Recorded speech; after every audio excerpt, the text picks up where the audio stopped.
deep pockets.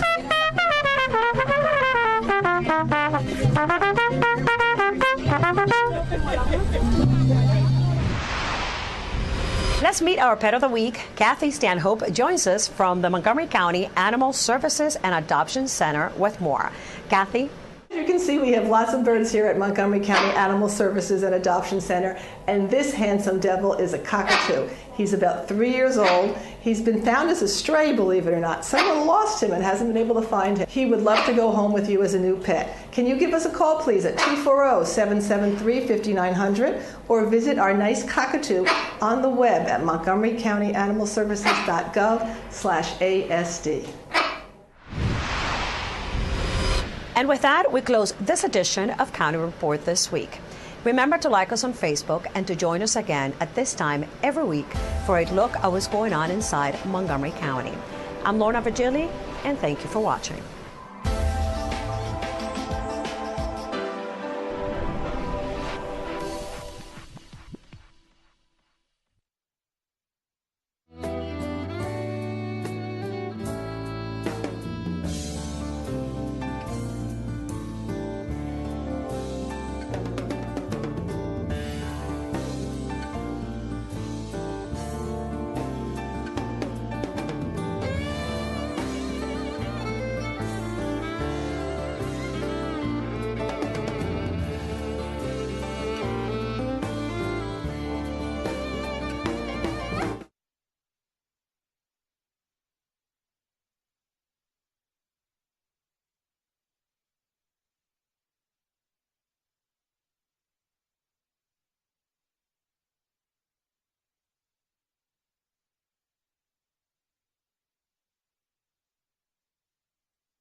We're back.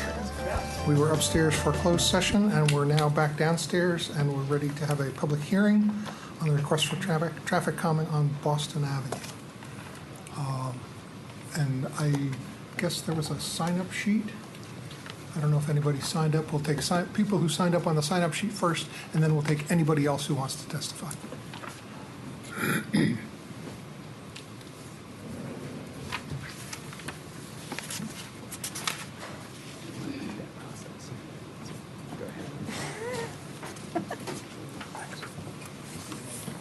Okay, and for those who wish to testify, if you would come to the podium and give us your name, and we'll use the timer, which gives 3 minutes for everybody, and there's a warning at 30 seconds, and you have the light and the timer at the podium.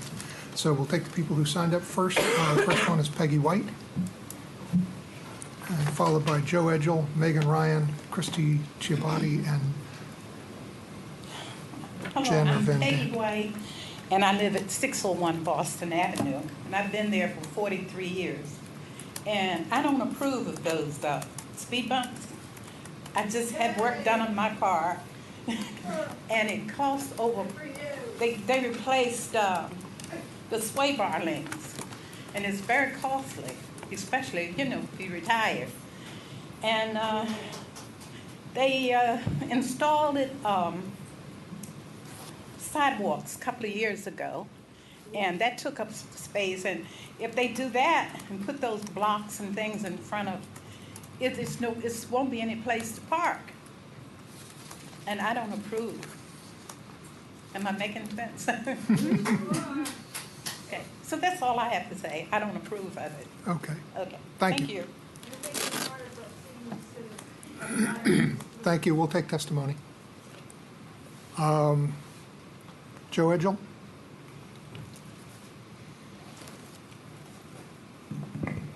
Mr. Mayor, council members, you all know me. I'm Joe Edgell. I'm the chair of your Safe Roadways Committee. Traffic calming is very important for every neighborhood. We know of a lot of neighborhoods where people speed through the neighborhoods, and it has a lot of impact. If nothing else, certainly on the psychology of the people living there, making them feel not nearly as safe. We've reviewed the city staff's proposal for traffic calming for this particular area, and are a little disappointed that we're not being more creative with our traffic calming, that we're going back with the standard speed bump that is really, while the lowest cost, also not a terribly effective speed control measure. The Institute of Transportation Engineers looks at a whole range of speed calming in their website and talks about the pros and the cons of various options. Speed bumps have also negative repercussions, and I know a number of you have heard me say this before, but there's actual data on this. They slow down emergency response vehicles. I know we have one council member here who has had some heart troubles, and I know that you're probably somewhat sensitive to these issues, Councilmember Siemens. Seconds matter when you're in an ambulance being transported for heart condition to the hospital. Seconds matter. And so if you're delaying an ambulance by even 30 seconds, it is not an exaggeration to say that that might mean life or death. I personally have experience with this, where my partner had some serious heart issues and she was on her way to the hospital. So this is something where the council can actually have an impact on both helping the community get the traffic calming they want, but also not having an impact on making people unsafe and causing people potentially to die because they're slowed down getting to the hospital. So we'd ask the Safe Roadways Committee that maybe you just step back a second and maybe double check the work that the city staff has done on this, and suggest that they look at traffic calming options such as chicanes, choke points, things like that, that ambulances can get through but have a psychological effect on the average driver that doesn't necessarily think they're wide enough. That's one of the great things about those type of traffic calming measures.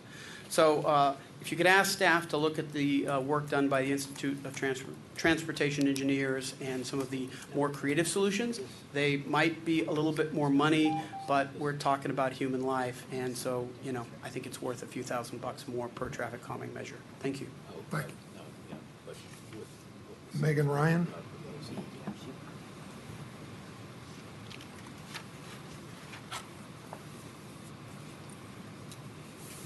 Hello, my name is Megan Ryan, and I live at 613 Boston Avenue, and I'm part of the neighborhood committee that kind of spearheaded this act to petition for traffic calming on our street.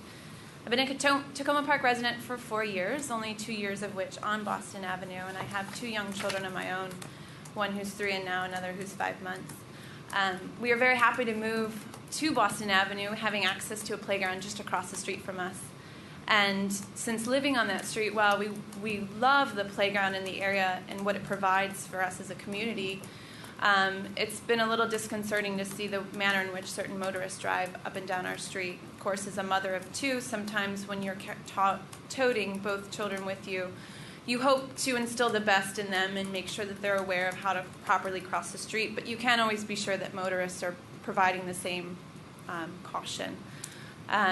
Before I speak a little further, I wanted to thank Mayor Williams for bringing this to the agenda, and also to members of the council, special thanks to Seth Grimes, our Ward 1, who's been in open communication on this process, Jesse Carpenter, and Daryl as well, who have afforded the opportunity to walk the block and try and resolve this in a matter that's beneficial not just to what we hope to solve, but to the community as a whole. I know I heard a couple of comments, and I want to be as open and fair to the community to make sure that everyone's needs are addressed in this manner. But I think the main concern is just that motorists are using it as a cut-through street. The centrally located speed bump is doing nothing to slow down motorists upon approaching the playground entrance. Toddlers are there from 10 to 12. A lot of times you see utility vehicles, buses, school buses, speed from Tacoma Avenue up to Chicago because there are no speed bumps in place.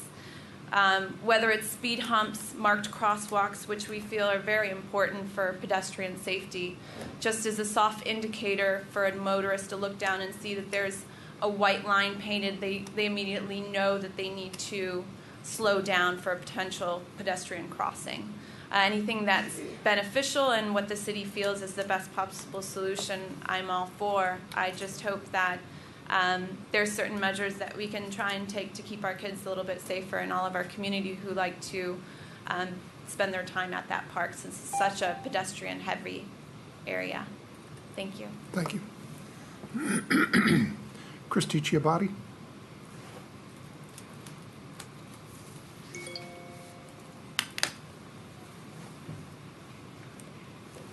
Hi. Thanks for hearing us out today. I also live on Boston Avenue, right next to Megan, at 611. I've been there for 9 years, and soon after my husband and I moved in and had children there, he started a process of trying to contact the city to get these kinds of measures passed early on. And unfortunately, he changed jobs and things got busy, and he kind of let it drop. But he would like to be here tonight. Unfortunately, he's out of town, so I'm his representative. But I'd just like to second what Megan said about children. There's many children on our block, and many of them actually have to cross the street from one side to the other to get to the park because the sidewalk ends, which is kind of problematic. We did have new sidewalks put in on our block a few years ago, or maybe even last year, which was fantastic. It gave us all the opportunity to walk on sidewalks all the way on one side of the street. But in order to get onto that sidewalk that goes the length of the street, you have to actually cross the street right in the middle of the block. And there are cars parked all the way down the block. So children coming out from behind a parked car are not very visible. So I would just ask you to consider some kind of marked crossing there as well as traffic calming measures. The street is actually quite narrow, and cars are parked on both sides. So it's one of those situations in Tacoma Park where cars can't pass 2 at a time. And so cars do need to yield to other cars in certain places on the block. So there is that kind of traffic calming already in place, but I think it's it's kind of problematic because if there's not another car coming the other direction, a car can just speed right up the block and wouldn't see children, even their parents, coming out from behind other parked cars.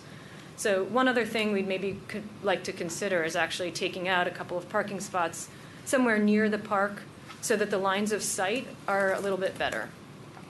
So I'll leave it at that, and thank you. Thank you. Jen Davitt.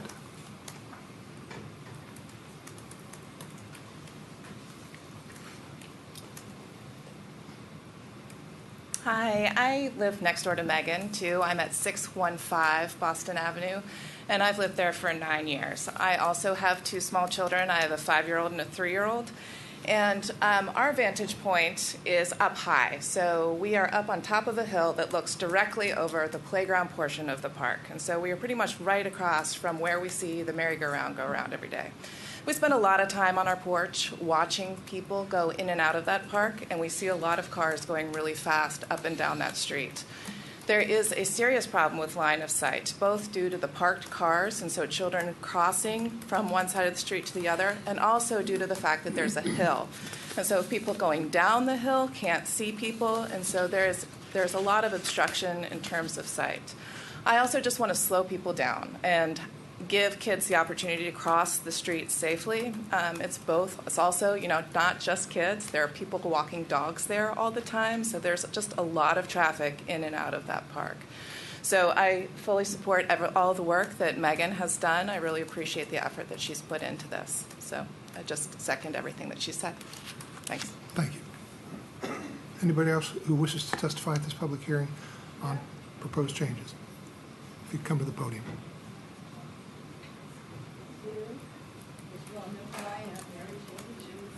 Boyd Avenue. I don't call this street calming for the most part. I call it street gentrification. Our street is being turned to a Bethesda with upper-class white, younger families moving in, and people, a lot of them black because of lower economic people. 2 of my friends have had to move out because they can't afford living there anymore. I am tired of it. I don't want to turn into Bethesda. And I don't like being called traffic calming. That sounds so effete snob name to me. Call it what it is. You're narrowing this damn streets. You're putting speed humps. I've lived there for 30 years with my autistic son. Never once that we had a problem with the traffic. Never once. It's not like nobody drives fast. People make mistakes, and some people are idiots. Okay, but we never had a problem. And it's over 30 years, I've not noticed any increase in traffic, no increase at all. And it's made life really hellish for me. Getting in and out of driveway, it takes me 10 minutes. I have to turn my blinkers on, almost get hit or cursed out a lot of times because it takes me a lot slower because the street was narrowed by 1 feet. I've had all these compound fractures from tripping over imperfections in your sidewalks. 3 people, Lincoln Avenue, had broken bones from tripping on the imperfections in the sidewalk. I've been told by a friend who I know to be truthful. I mean, why can't you had asphalt sidewalks? If I'd fallen on asphalt sidewalks, maybe I had a skinned arm, but I wouldn't have had 2 compound fractures. But people say, oh, it's too expensive. Well, if it's too expensive, how come it's on Sligo Trail for miles and miles? And I see people in wheelchairs going down Sligo and having no problems on going on Sligo Trail on the asphalt, and young children with book, and so forth and so on. Please, this traffic calming, and it's a fireman, and the fire trucks have a harder time getting to you, like Joe said. Blame it on you who voted on. Plus that, there's people in my neighborhood a block down the street who have vegetation, small trees, bushes that go into the street, are allowed to go like this far into the street. And no, I've complained about it to the city, and they do nothing. They said there's nothing the matter with it. But yet I'm forced. For 30 years, I was kind and kept my grass that far, and I'm on a corner, and I just really resent it. How come these people are allowed to do all this crap, but I can get fined for having snow or anything else on my sidewalk? Thank you. Thank you. Anybody else? Hello, and thank you for taking your time to listen to us tonight. I live at 7812 Tacoma Avenue. I'm on the corner of Tacoma and Boston. I've been there since 2007, but have been a Tacoma Park resident for years. And your name? I'm sorry? Your name? Oh, I'm sorry, Mike Johnson. Thanks.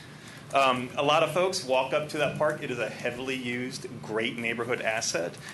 So I think that is extremely accurate. I think the area where you drive through right by the park does narrow and presents some excellent opportunities for unique ways to make sure that people can't speed through there without seeing shorter pedestrians, and as well as improving sidewalks to make sure that that area is safe for pedestrians of all ages. And I think that right now it's a little weird as far as what the development there is and the sidewalking is there. So I think it is an area that needs some attention. And while I will certainly use the moniker traffic calming device, I've been working on transportation issues for decades, usually as a proponent for alternative forms of transportation than an automobile. But one thing I would ask you guys not to consider is those speed humps on the speed bump. Those things are really just, they increase pollution because the start and stop cycle of a car at 5 miles, 0 to 5 to 15, is when you produce your most pollution and your most greenhouse gases and use the most fuel.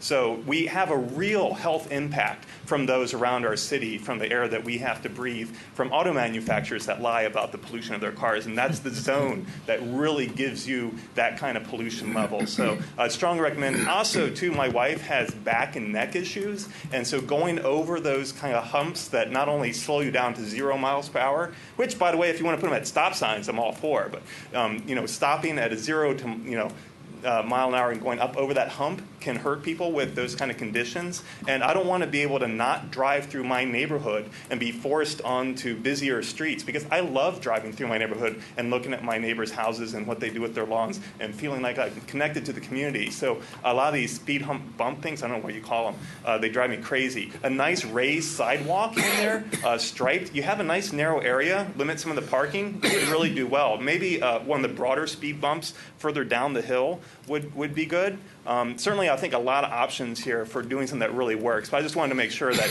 it was on record that those speed hump bump things, I think, are not really adequate for traffic calming on a street where you want people to go 5 or 10 miles an hour. They don't have to stop at that particular section.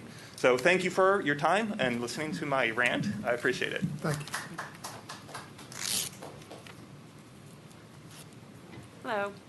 My name is Chris Gill, and I've been living in and out of Tacoma Park for about 30 years. I've lived where I've been on Boston Avenue, 700 block of Boston Avenue for the last 8-9 years now. And one of the reasons we bought the house was because it's across the street from the park, and it is very well used by Tacoma soccer, by baseball, by basketball, by learning to ride bikes from my kids. I have a 10-year-old and an 8-year-old, and we are there almost every day. And not only are we the people who live on Boston Avenue and live on Chicago and Tacoma, but we are right at the edge of Tacoma and Silver Spring, and there are so many people that come in from Silver Spring that walk there, and there are kids that walk all the time. And to have people not think about where they're driving and how fast they're driving really is unsafe. And we see more of it and more of it every day as people try to find shorter cuts and faster ways to get home to and from their commute. I totally agree with Mike about I like the speed hump, not the speed bump.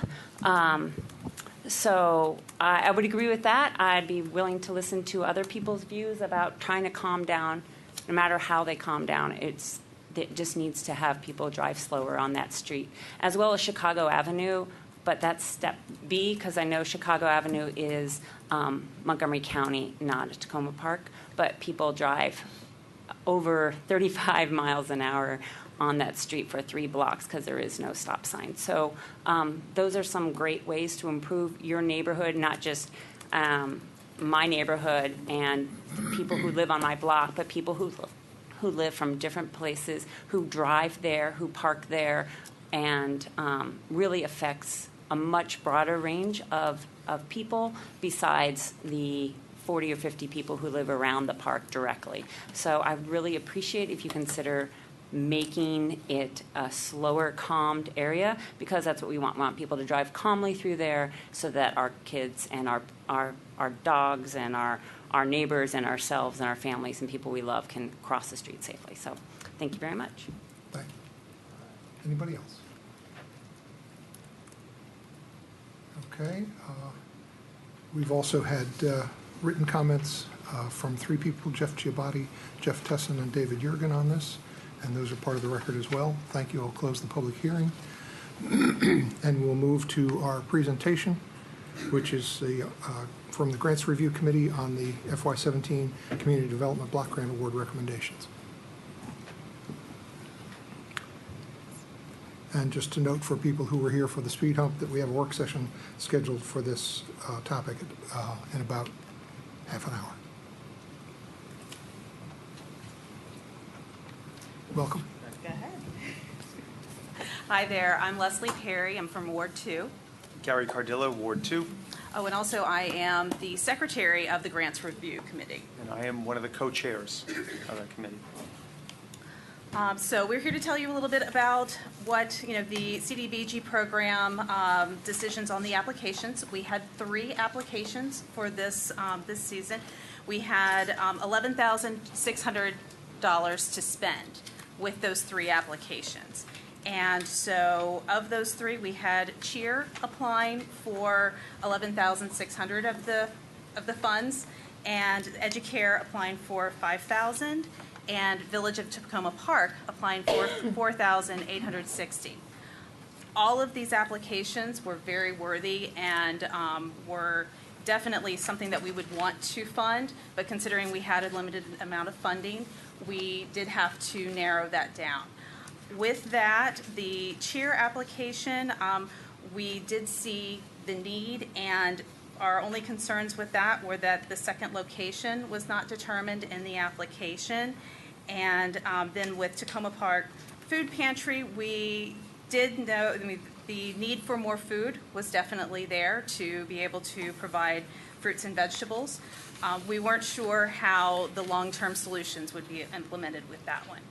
With Village of Tacoma Park, there's definitely a need there. We were concerned that there was only 4 people that would be positively affected by this program, and we're afraid that they would not be able to complete the grant, the project with a limited number of funding, that we would have to do an all or nothing with their project. And so that is the reason why we decided to fund the Cheer project and the Educare project at 80%, 70% of their requests.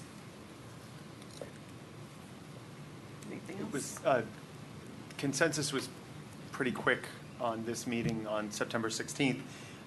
The grant panel met, and it was pretty clear relatively quickly that the decision was made, both organizations to fund at the levels they were, and then we move forward from there. Questions? Leslie Perry. Excuse me. We'll have a work session discussion on this in just a little while, but we wanted to get the presentation first. So if you can stick around for that, it won't be too long. All right. Mr. Mayor? Yes. Just clarifying, during that work session, we'll be able to have them back up to answer questions? Yes. Okay. Thank you. Thanks. Thank you. Okay. We will now move to the preliminary matters on our agenda before getting to the work session. First up.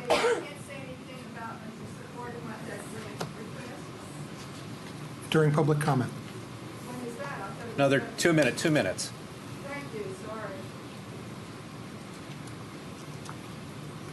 There are no changes to this evening's agenda, just pointing out a couple items on upcoming agendas. Next Monday, October 12th, we have work session discussions of the draft resolution commenting on site plan application, which is Taco Bell, and a discussion of the Montgomery Housing Partnership request for a payment in lieu of taxes agreement for Hillwood Manor. Next Thursday, another reminder to my colleagues, we have a joint meeting of the Montgomery chapter of MML and the Prince George's Municipal Association here in this building at 6:30. We'll be hosting. Monday, October 19th, we have a number of items that are still labeled tentative, but I think they'll probably go. The presentation report from the Commemoration Commission and work session items discussing amendments to the noise ordinance, discussion of temporary traffic calming measures related to the Carroll Avenue bridge closure, and a discussion of franchise agreement with RCN, which is cable agreement.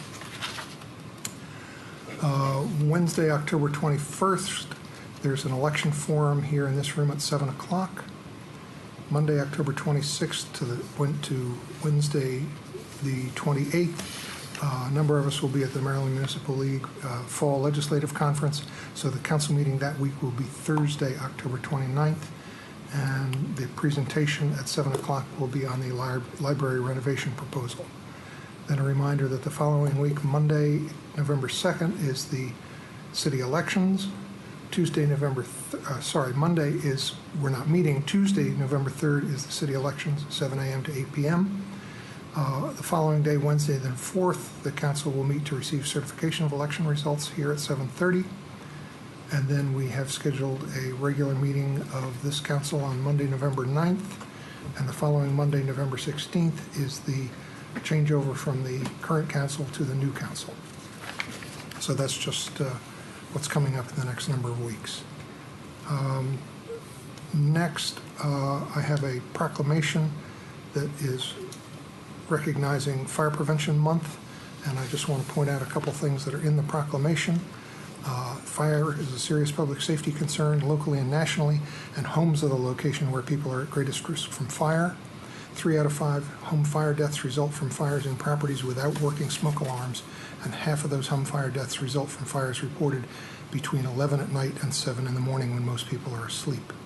So residents should install smoke alarms in every sleeping room, outside each separate sleeping area, and on every level of the home. Residents who have planned and practiced a home fire escape plan are more prepared and will therefore be more likely to survive a fire. And this year, Fire Prevention Week's theme is Hear the Beep Where You Sleep. Every bedroom needs a working smoke alarm. And that reminds us that we need smoke alarms working to give us time to get to safety. So this week is Fire Prevention Week in Tacoma Park. We will now move to public comments, and we will take comments on anything that's on our work session agenda and anything that is not on our work session agenda. So anybody who wishes to speak, please come to the podium, identify yourself, and you'll have 3 minutes.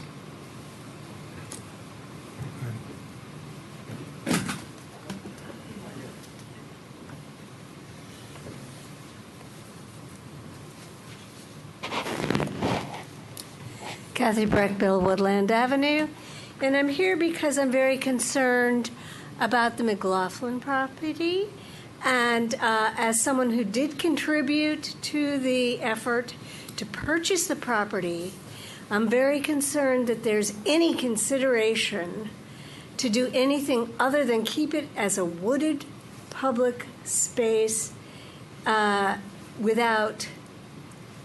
It just should stay as it is. I know that there was money left over in order to clean up the property and maintain it, and there has been volunteer effort to remove invasive species, and that is the only thing that property should be used for. The people who donated with the express intent that it should stay wooded and to keep it from being developed for anything. Thank you. Thank you.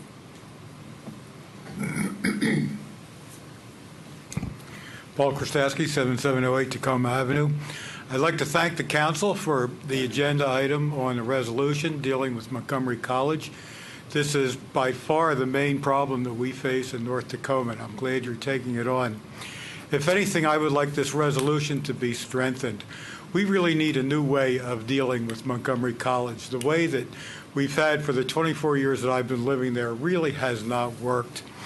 And just to give you an example of this, there is a whereas in the resolution that I would like to see removed. It says the city is pleased with the activities at the Pavilion 3 at Montgomery College. I'm really not too sure who that means, but the neighbors certainly are not pleased about the Pavilion 3. That building is larger than we were promised. Construction is taking longer than we were promised. They cut down more trees than we were promised, and they closed New York Avenue for over a year during this process. They are noisy. They are typically in violation of both city and county noise ordinances. I was woken up this morning at 6:40 a.m. with construction noise at the facility. They did not file interim sediment control or stormwater measures as their permit required. They did not protect trees off the site as their permits required. There really have been a lot of problems with that particular building. Now, in this master plan that's up for consideration, they're going to be building some much, much larger buildings if their existing plans bear fruit. That will really wreak havoc with our neighborhood. It will wreck us from a traffic standpoint, from a litter standpoint, from a noise standpoint, from emissions that are uncontrolled from construction equipment, et cetera. So I'm asking you to think about this and strengthen that ordinance, give it a little bit more teeth, and to get Tacoma Park out to enforce some of the ordinances and some of the controls that are necessary during any construction that occurs on our campus. Thank you very much. Thank you.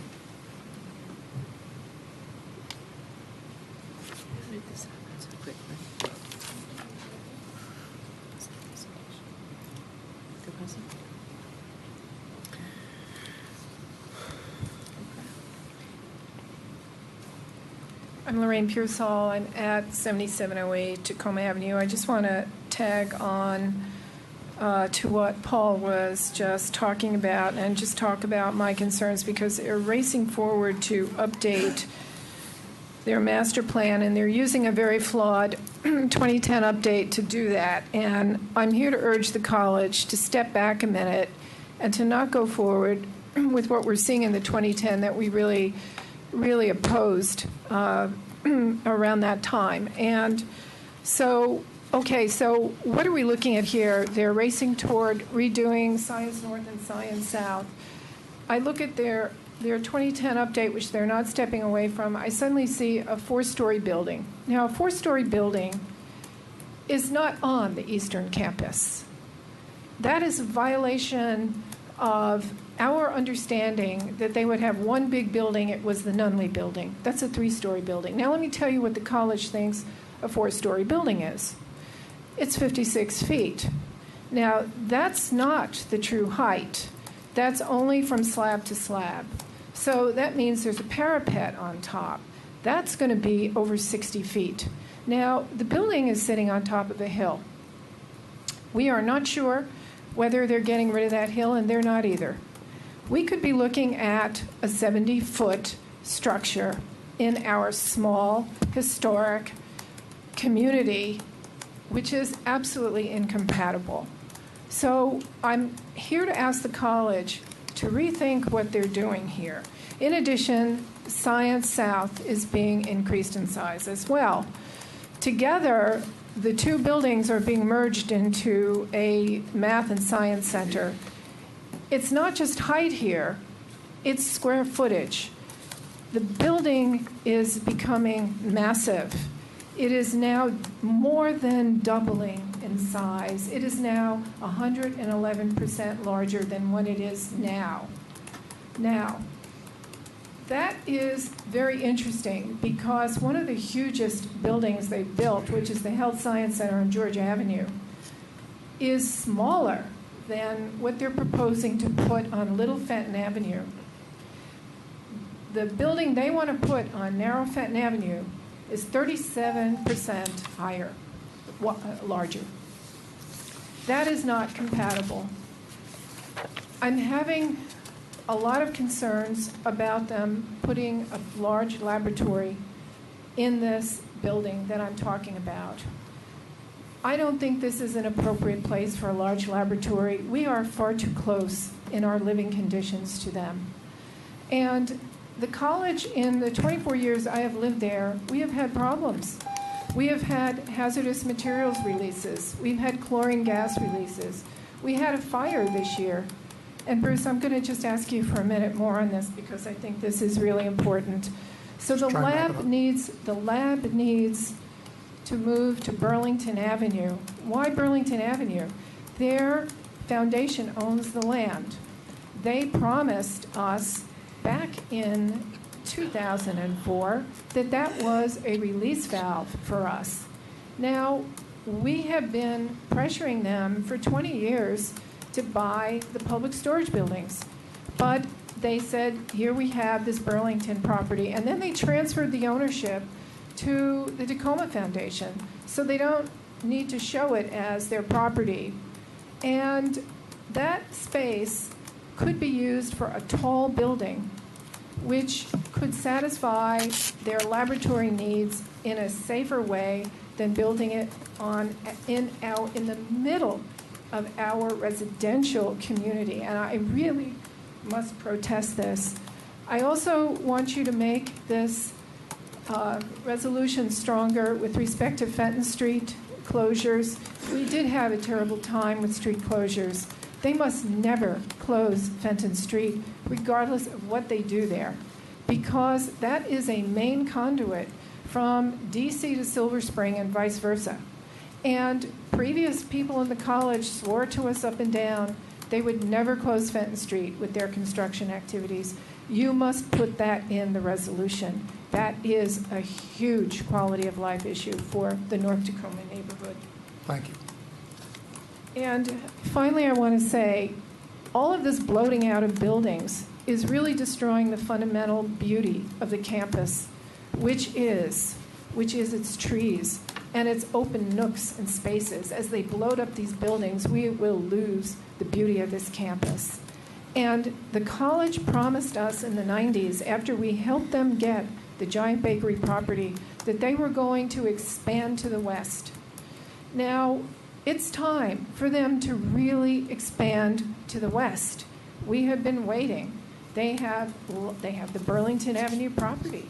They have public storage buildings that they can find creative ways to buy and lease, but they need to get on with it. Thank you. We understand that. Thank you. And I just want to provide one quick correction. You said that they transferred ownership to the Tacoma Foundation. I think you meant the Montgomery College Foundation. Yes, I'm so sorry. Thank you. Okay. Yes, that's a major foundation in my life, the Tacoma Foundation. Thank you.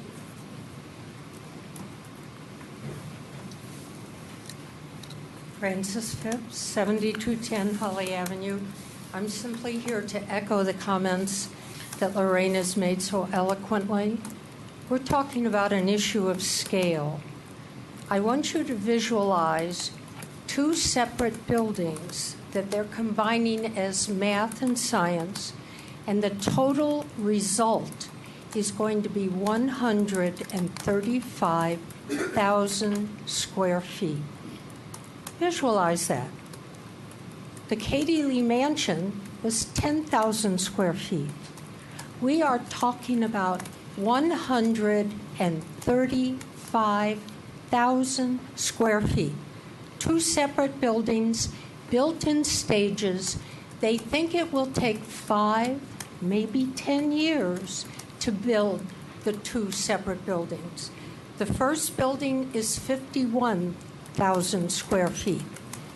The second is 83. These are massing buildings on Fenton. It makes so much sense for them to go to Burlington that I think, I'm just going to say, since it's so logical, it won't happen.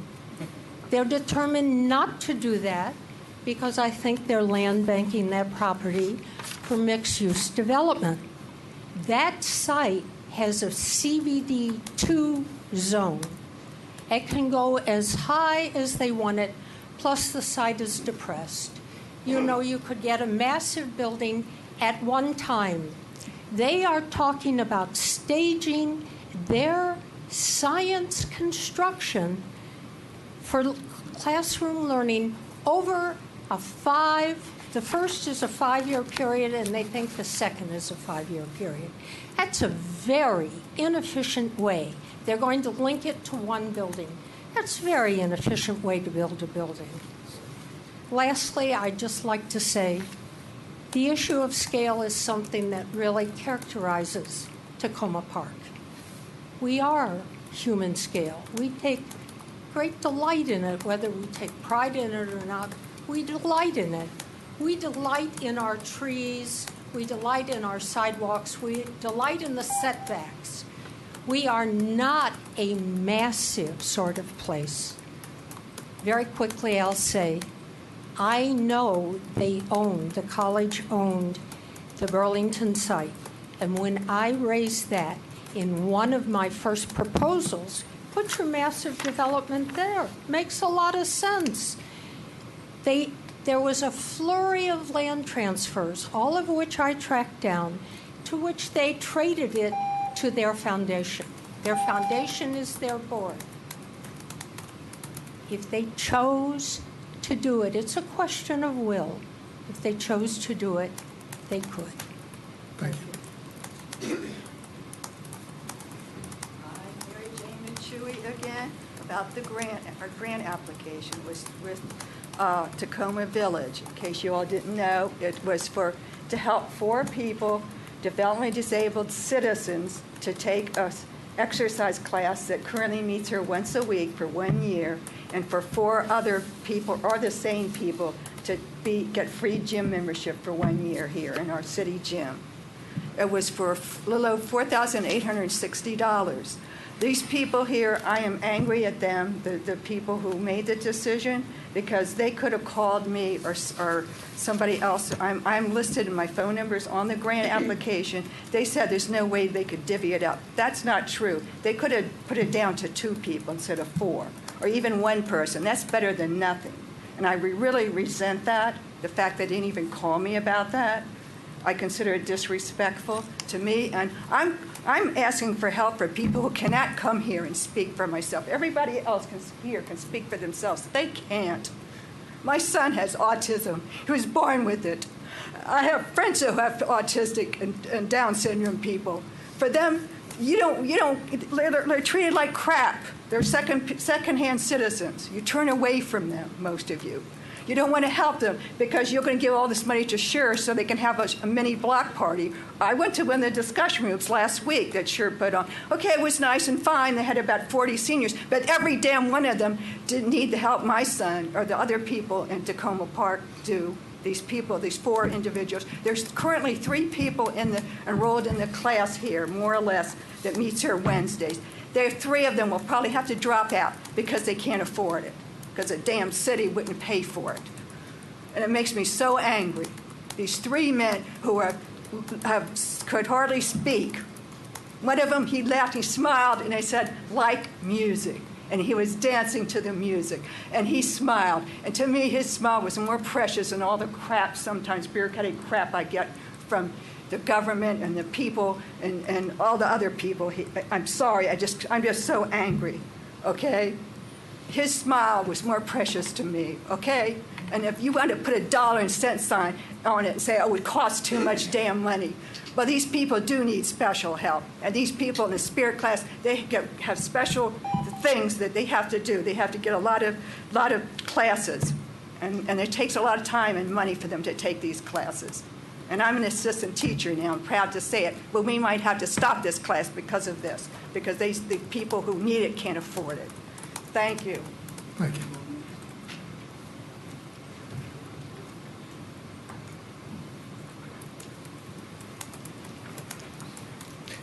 Arthur David Olson, Hancock Avenue, on snow removal. Just north of the junction on Carroll Avenue, there's a sign reading, "Keep Maryland Beautiful. Don't litter. $1,000 fine." The use of the sign and the level of the fine sends the clear message that Maryland is serious about littering. The proposal before the council reduces failure to remove snow to a Class G offense, punishable by a $25 fine. This also sends a clear message that Tacoma Park isn't serious about snow removal. In fact, as Councilmember Grimes has noted, it incentivizes some folks to break the law, since paying the seldom imposed fine is cheaper than paying to have snow removed. And there are no provisions for escalating fines for repeat offenders, as was suggested by the Roadways Committee. I hope the council will carefully consider the level of fines. The proposal before the council lets folks, in some cases, clear just 3 feet of a sidewalk rather than its full width. This compares poorly with the city's handling of roadways, where the goal is 100% curb-to-curb clearance, and the city itself does the work rather than relying on residents. I hope the council will either maintain full sidewalk width clearance standards or change city policy to clear only one lane of roadways, which allows for emergency vehicle passage and saves the city money. The victims of failure to remove snow aren't well-to-do. They're folks who can't afford a car and get around on foot. And they are victims. As the Roadway Committee noted earlier this year, outdoor falls account for a substantial fraction of medical visits after snowstorms. Last year, when relatively well-to-do homeowners were suffering from a crime wave, the city convened a crime summit, set up a SafeCam program, decided to buy more license plate readers, and got tough on crime. This year, when not so well-to-do folks are suffering, we're considering reducing fines, reducing requirements, and getting lax on crime. I hope the council will take a different approach. We're now picky about what's on city lawns. I hope we can be equally picky about what's on city sidewalks. Let's complement our Safe Grow program with a Safe Snow program. Thank you. Thank you.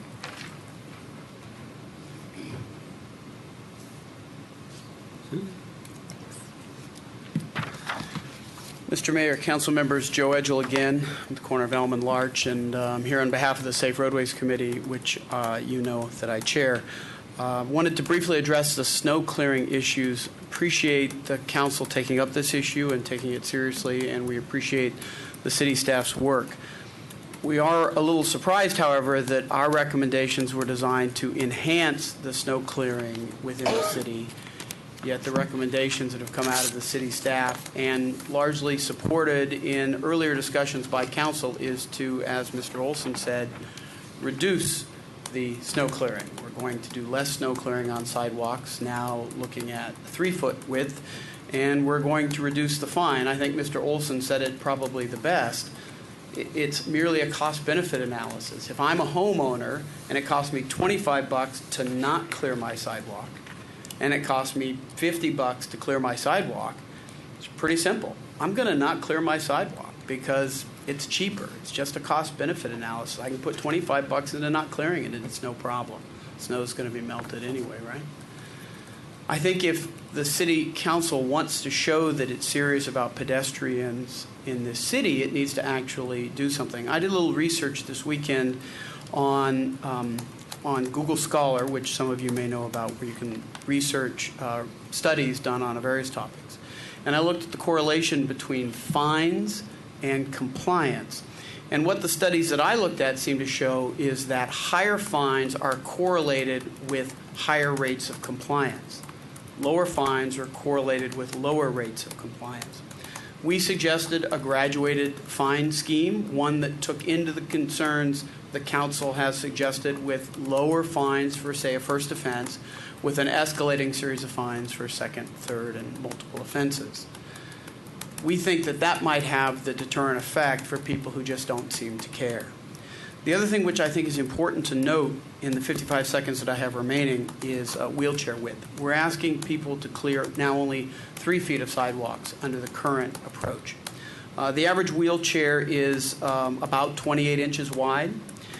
And if you figure out of 36 inches, that leaves 4 inches on each side of the wheelchair, which doesn't allow 2 wheelchairs to pass, doesn't allow a person to pass with a wheelchair on the sidewalk. And I think we've all seen people kind of not clear an exact 3-foot width. So I think it's going to burden our enforcement staff to be out there with a tape measure to see if they're at 35. It's easier to say they either cleared the sidewalk or they didn't, to have a binary choice. So we'd ask you to relook at this and maybe stick closer to the recommendations we made of upping the fines and looking at better clearing of the sidewalks, not less clearing. Thank you. Thank you. And Mr. Lovelace. Yes, this is Pat Lovelace, your official peace delegate, 7620 Maple Avenue, Tacoma Park, Maryland. One thing I'd like to do quickly is ask if we could start a Collins program program for Collins. People who call in because they're too disabled to get out and give their word. I'd like to be able to see that done on the public comment period and also on the public forums, because people say that they don't know what the number is to call in. So we need to set up a Collins program for events like that and also for the public comment period. Also, last night I saw a commercial on the television advertising drones for private use. You know, they call it High Spy. And they're allowed to, they will advertise to sell them. They call this phone number and give a certain amount of money, you know, la la la. But that's going to be a very bad invasion of our right to privacy. They said you'll be able to watch people cook in their kitchen, their chicken dinner, and you'll be able to, you know, take a certain number of pictures. I think it was 4,500 pictures from the sky. And I don't think that's good. Public drones are something Tacoma Park does not need. We should ban them and make them illegal in our city. And also, I want to thank everybody for coming to the public forum, because that was really good. Good thing to start getting thinking about your voting. It's only it's only 4 weeks away now, or 29 days. And I think people should be aware of that. Start learning about your candidates. Come to the candidates forum coming up on the 21st, I believe, of October. We need to get people aware of that and get people aware of their right to vote. 16-year-olds, you can get up there off your butt and vote now. So please, come out and vote. It's absolutely necessary, because if people voted properly, I may not have had to have this broken leg. I may have gotten funding for a defective bed I have, but I couldn't get it.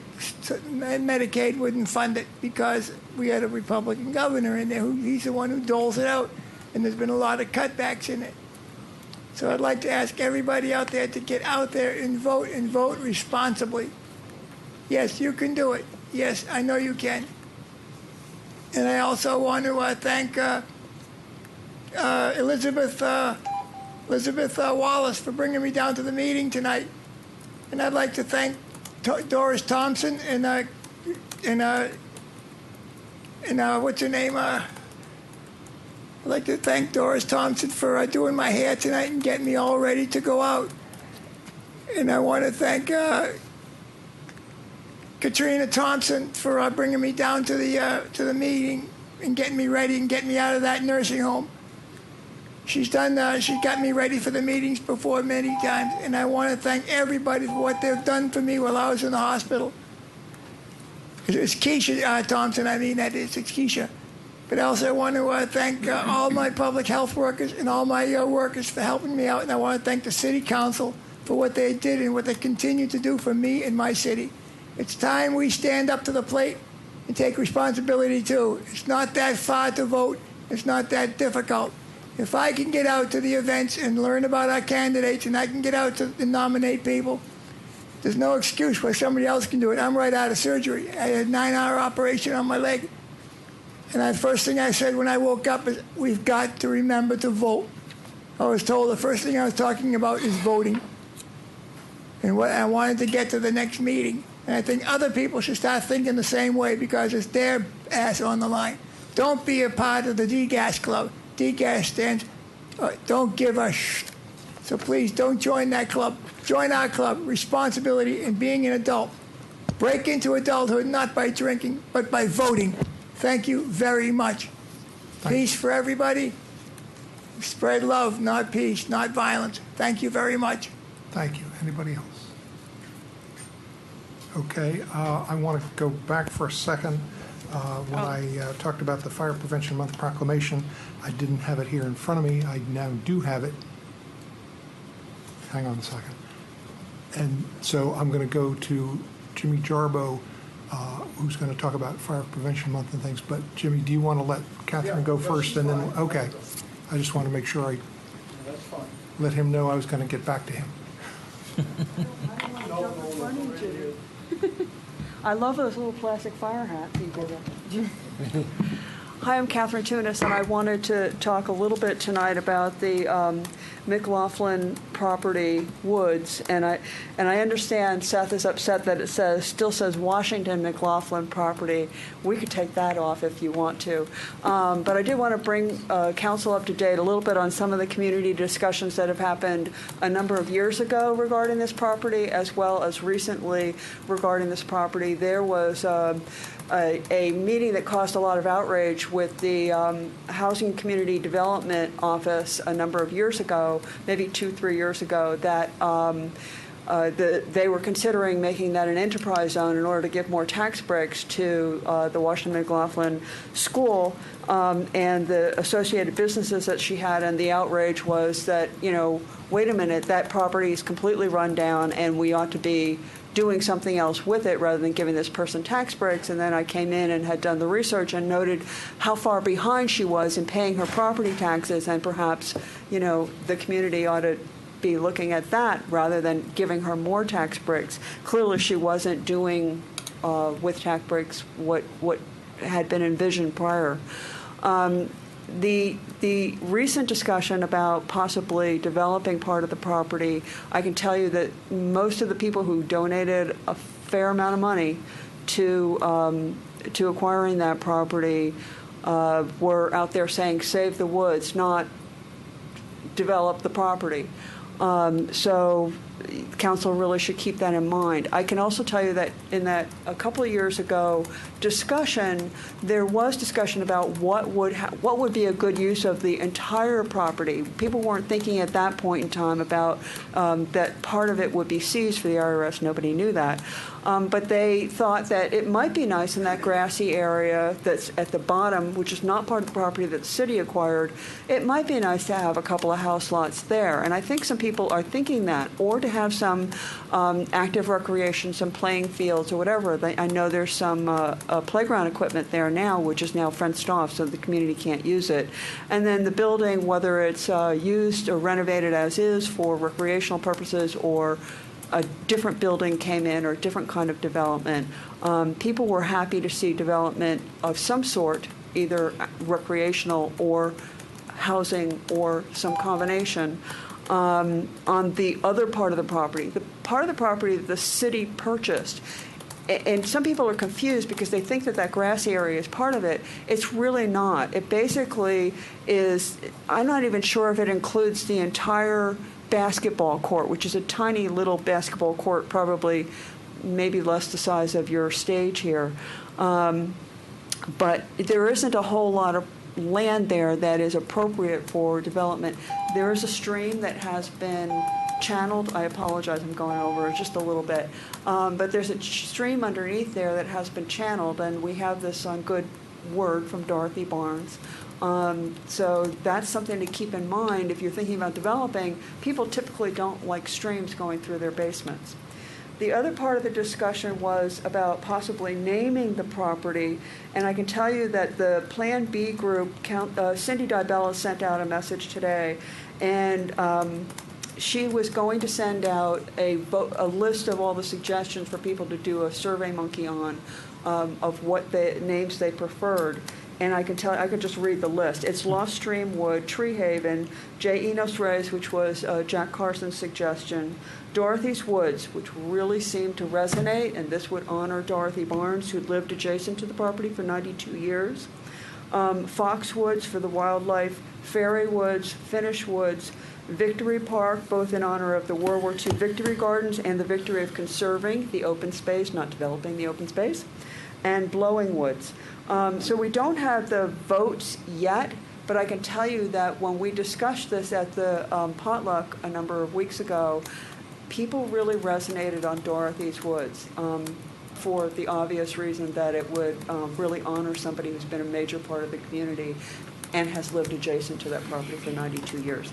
So I will urge you to hold off on deciding. I know it's just a discussion session, but I know sometimes council tends to resonate on certain parts. There's certain decisions, and they kind of make the decisions and they anchor, and maybe they'll adjust that based on council, on citizen comments. But please hold these things open. Thank you. Thank you. And I'll just say real quickly that we're not getting down to that level of detail tonight. Anybody else? Okay, now, Chief Jarboe, let me give you this first, which is the proclamation. If you want to stand up for a little bit, go like this. Here's this. Oh, okay. You shake your hand when I get this. Sure. Then we'll put it in archives. Okay. All right, there you go. Here, how we did it. It looks like he's done this before. Where's the photographer? Oh, yeah. He was expecting the camera and was expecting to take this picture. Thank you. Thank you very much. Yeah. Am I on now? Yes. Okay. Well, thank you very much. I'm Jim Jarboe with the Tacoma Park Volunteer Fire Department. And yesterday, if you didn't know, and the mayor mentioned it, was the start of Fire Prevention Week. Fire Prevention Week goes from the 4th to the 10th. And it was first celebrated in 1922. And it was all from, if you, in a little history, was the Great Chicago Fire on October 8th, 1871, and I wasn't there. Just some highlights from that.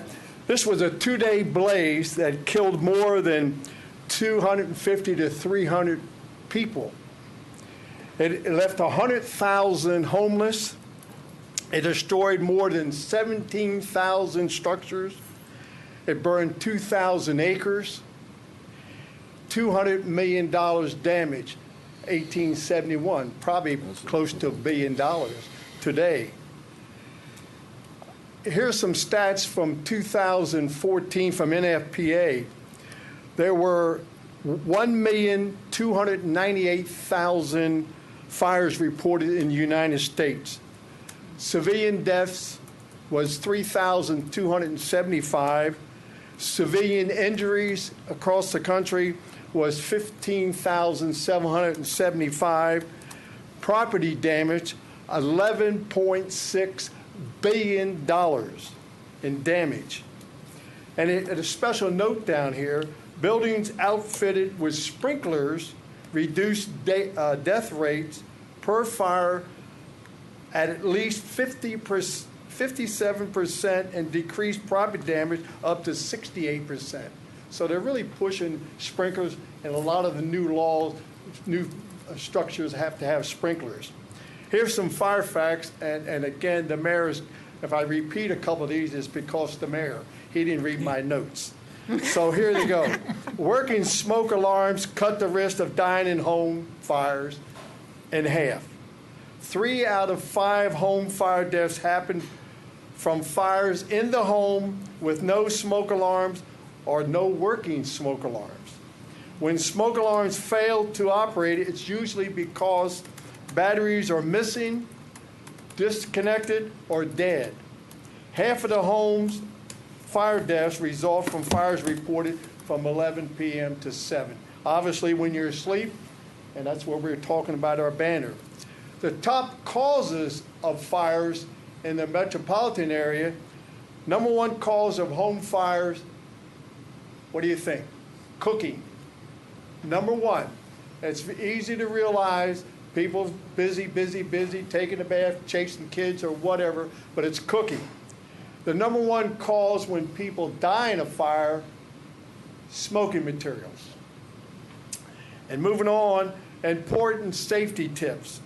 And again, the mayor hit me on this, but I'm going to repeat it. Install working smoke alarms on all levels of the home, especially inside the bedrooms. Test them monthly, and until you get, now they're pushing the 10-year batteries. And what it is, eventually, the law will be you won't find 9-volt battery smoke alarms. It'll be the 10-year. So you don't have to worry about testing. When it's 10 years up, you just go out and buy a new one.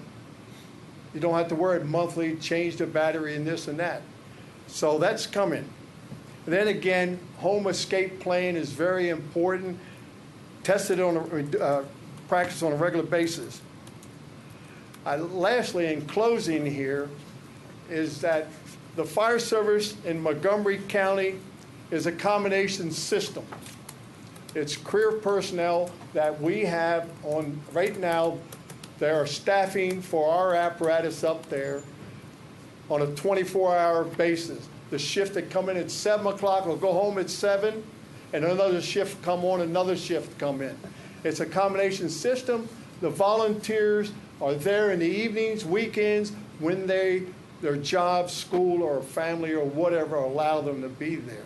We're there for you. We run an average of about 10 calls a day, and we're there. You call 911 in an emergency, we'll be there. So we're a combination system. Dead battery? Oh, jeez. Hear the beep, where you sleep, every bedroom needs a working smoke alarm. Thank you very much. Thank you. Thank you. There's our future volunteers. They volunteered to help me right there. Thank you. That's it. Make sure to count their hours. Thank you. Okay, we will move to council comments.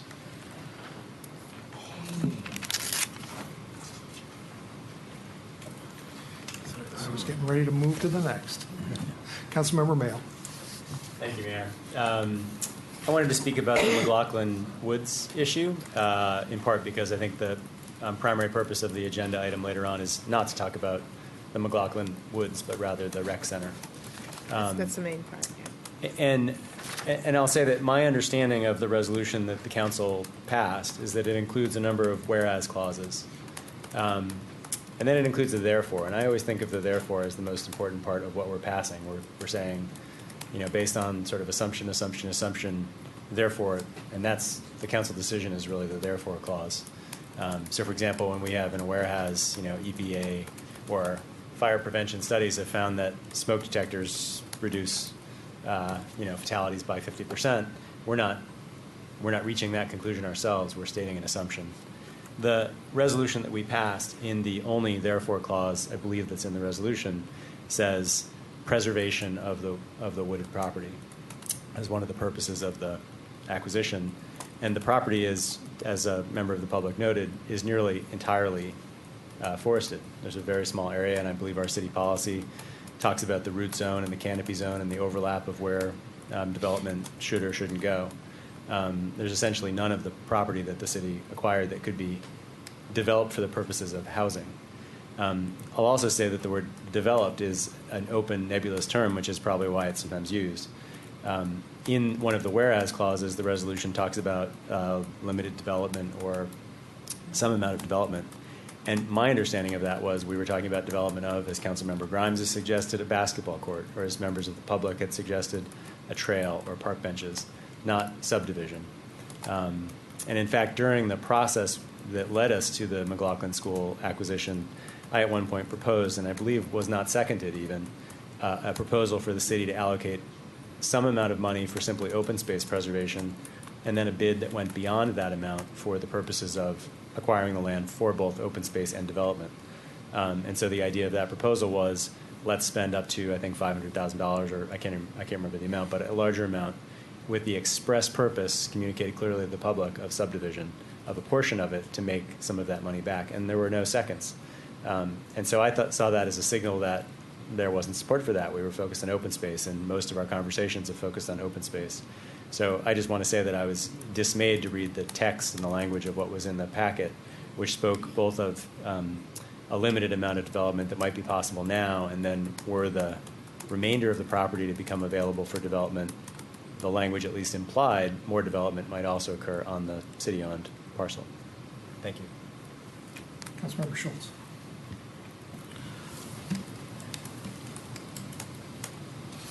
Several things. In regard to the commentary about on the Boston Avenue traffic calming measures that have been so vigorously discussed here, and it was what Mr. Mike Johnson was talking about. Talk about that in work session. We're going to talk about that in work session? Tonight, you want to save those First thing comments after for that? comments. I'll save those for comment. That's a good idea. Thank you very much. I have received, next I'm going to go to, I have received in recent weeks a number of complaints from constituents in my actual personal neighborhood about inappropriate enforcement of the city's 72-hour parking limit that basically is there to and exists for the very good purpose of allowing the police to give proper notice to cars that do not have a license plate or are evidently inoperable or are suspected of being stolen automobiles.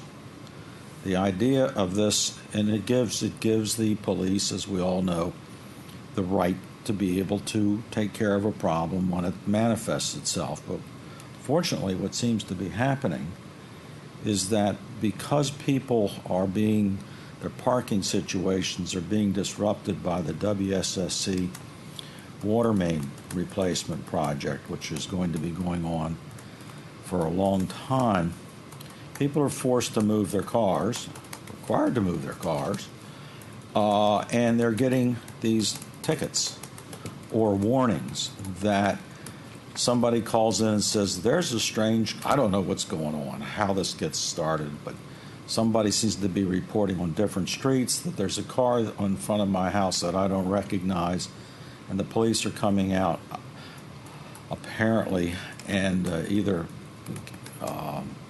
putting a notice that the car has to be towed or it will be subject to this law, or they're just, slapping the information, starting the 72-hour clock.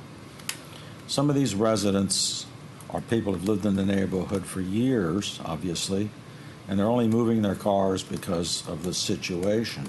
So I think we have an overzealous parking enforcement process going on in here, and it is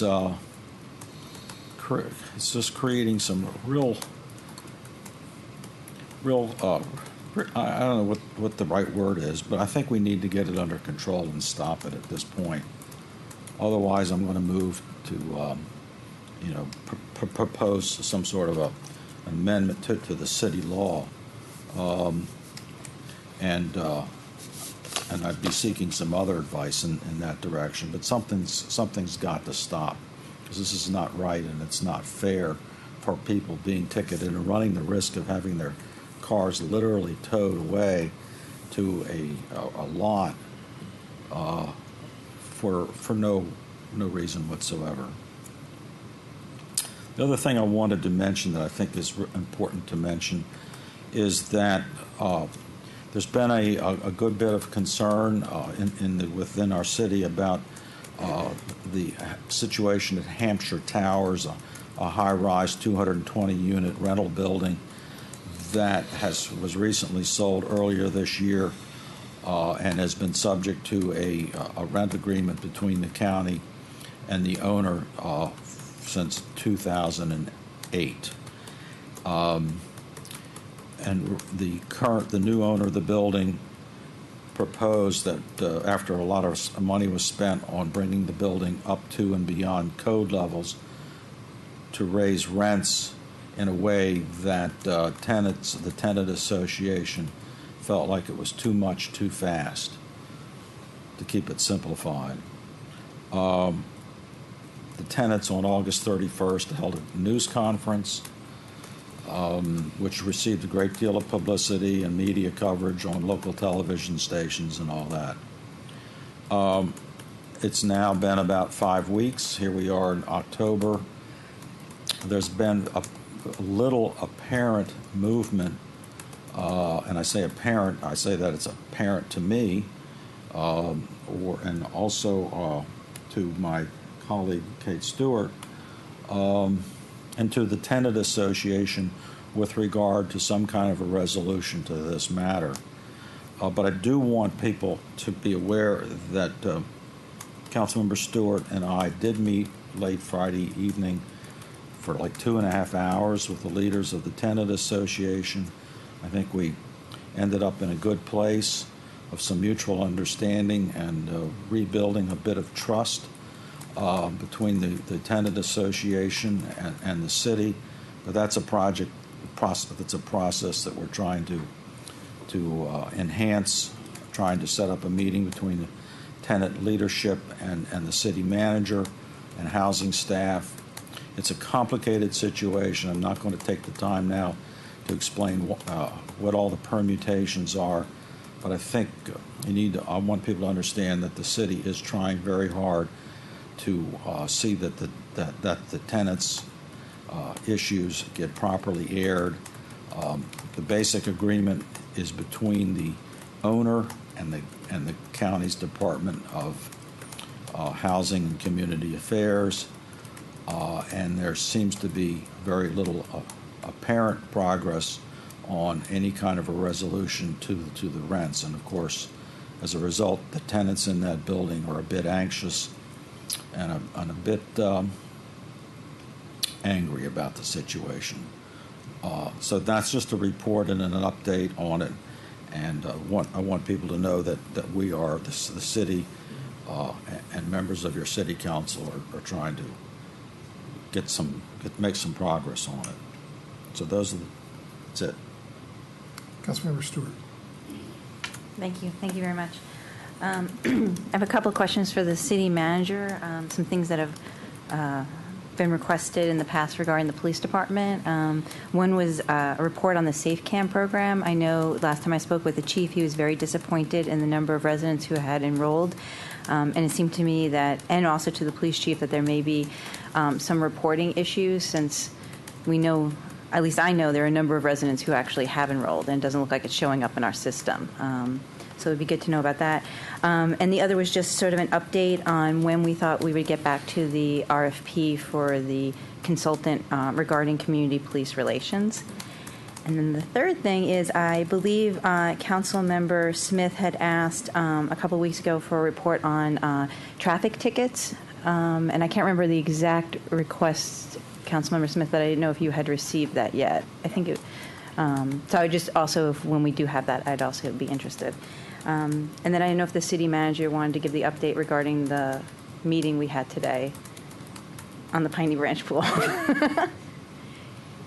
Yeah, I mean, You want to do that during your? I can do it during my. Okay. Okay. I'm good, thanks. Councilmember Smith. Thank you. First, I want to start off with an announcement. On October 8th, I will be sponsoring a cookout at 636 Houston. It will start at 5 p.m. in the Houston Avenue parking lot that's behind the building. There will be free food, games for kids. We're going to bring out police vehicles and some fire rescue emergency vehicles also.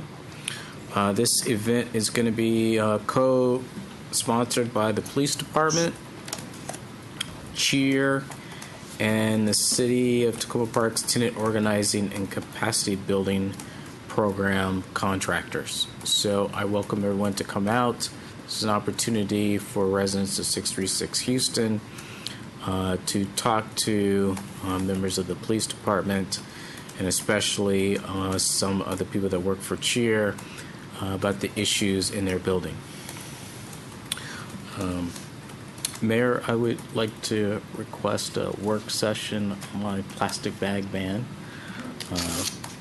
I got comments back from the Committee on the Environment, and I haven't received any comments back from city staff, so sometime in the future calendar before you leave us. Future calendar in the next month. That's right. I'd appreciate if you would consider it. I was waiting on word that it was ready to go. Well, I think it is. Legal counsel has reviewed it, and they said it's fine. If there aren't any major issues with it, I'd be happy to see it go straight to a voting session myself. I think we probably would want to do a work session no matter what. Council member, you finished? Yes. Council member Siemens. Thank you, Mayor. Each year, the Montgomery County Muslim Foundation donates thousands of pounds of meat for the needy residents of Montgomery County.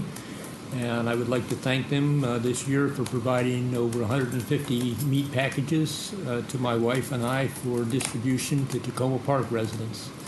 It was well received and very well needed. So thank you to the Montgomery County Muslim Foundation. Okay, we will now go to city manager's comments.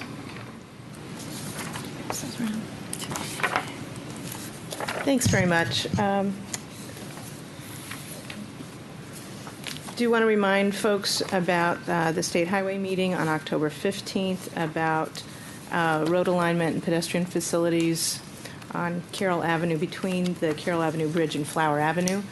I'd be curious to see, given the announced delay in the work on the Carroll Avenue Bridge by 6 to 9 months or something, if there's an impact on that.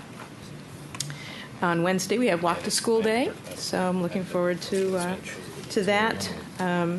And next Saturday is Lifelong Tacoma Day, and there is an insert in the newsletter about it. It should be a wonderful event, and there's quite a large group of young people who are volunteering to help with that event, and so it's really to be intergenerational.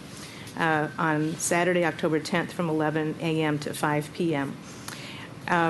Also, I'm hearing that the Street Festival may be rescheduled to the 18th, so keep your ears peaked on that, if you can do that. I do want to mention that the police department is instituting its body camera program. The officers are undergoing training next week, and then they will be wearing them. So the pilot part of that is wrapping up, and the actual training and use will follow beginning at the end of next week. Will a general order have to be issued for use of the body cams?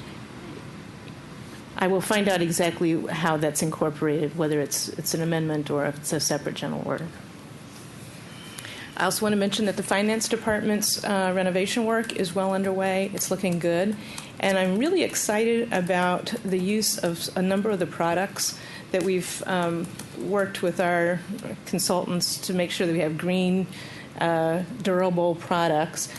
So if you look into the finance department in the next few days, you'll see that. But you'll also see it if you go into the Azalea room. There's been some really nice wall coverings that make it much more attractive, and also much more durable. So it's a real step forward as we, on our regular process of improving, and instead of just repainting, getting the better products on our floors and walls. That's moving forward. As you know, last week, Jason and I were at the ICMA conference, the City Manager Association International Conference in Seattle. This was a particularly good conference. I think it was the largest that they've ever had. And some of the topics really were very appropriate for Tacoma Park. Medical marijuana and how the dispensaries work was something that there was good discussion. I did sit at a round table with the mayor's brother, so that was interesting. We got a little selfie picture with that. Besides learning quite a lot of information about how both medical marijuana and other marijuana dispensaries and grow centers work, we also learned about some new tactics about new ways of measuring civic engagement, which I found really interesting. We had very good special workshop on team building and collaboration. There was several topics related to police relations with the community, and in fact, Chief Tom Manger was at one of them, so we talked briefly. And when are you going to share the metrics on community engagement? Hopefully very shortly. Also, body cameras, valuing diversity were topics that were covered, and I found it, as I said, one of the best that we've ever had. I want to address Councilmember Schultz's comments on the 72-hour provision for parking. It is illegal to leave a car parked for 72 hours. So whether it's your car in front of your house or whatever, that is the rule. The cops don't go around and just see a car and put tags on it. Somebody's got to have called in and said, there's a car sitting in front of my house and it hasn't moved, for the police to do that. It may be something that can be shared in the community, that, or maybe if you go park in front of somebody's house, you knock on the door and say, hey, I live around the corner. Can you just want to let you know I'm having to park my car here for the WSSC work, or something to that effect.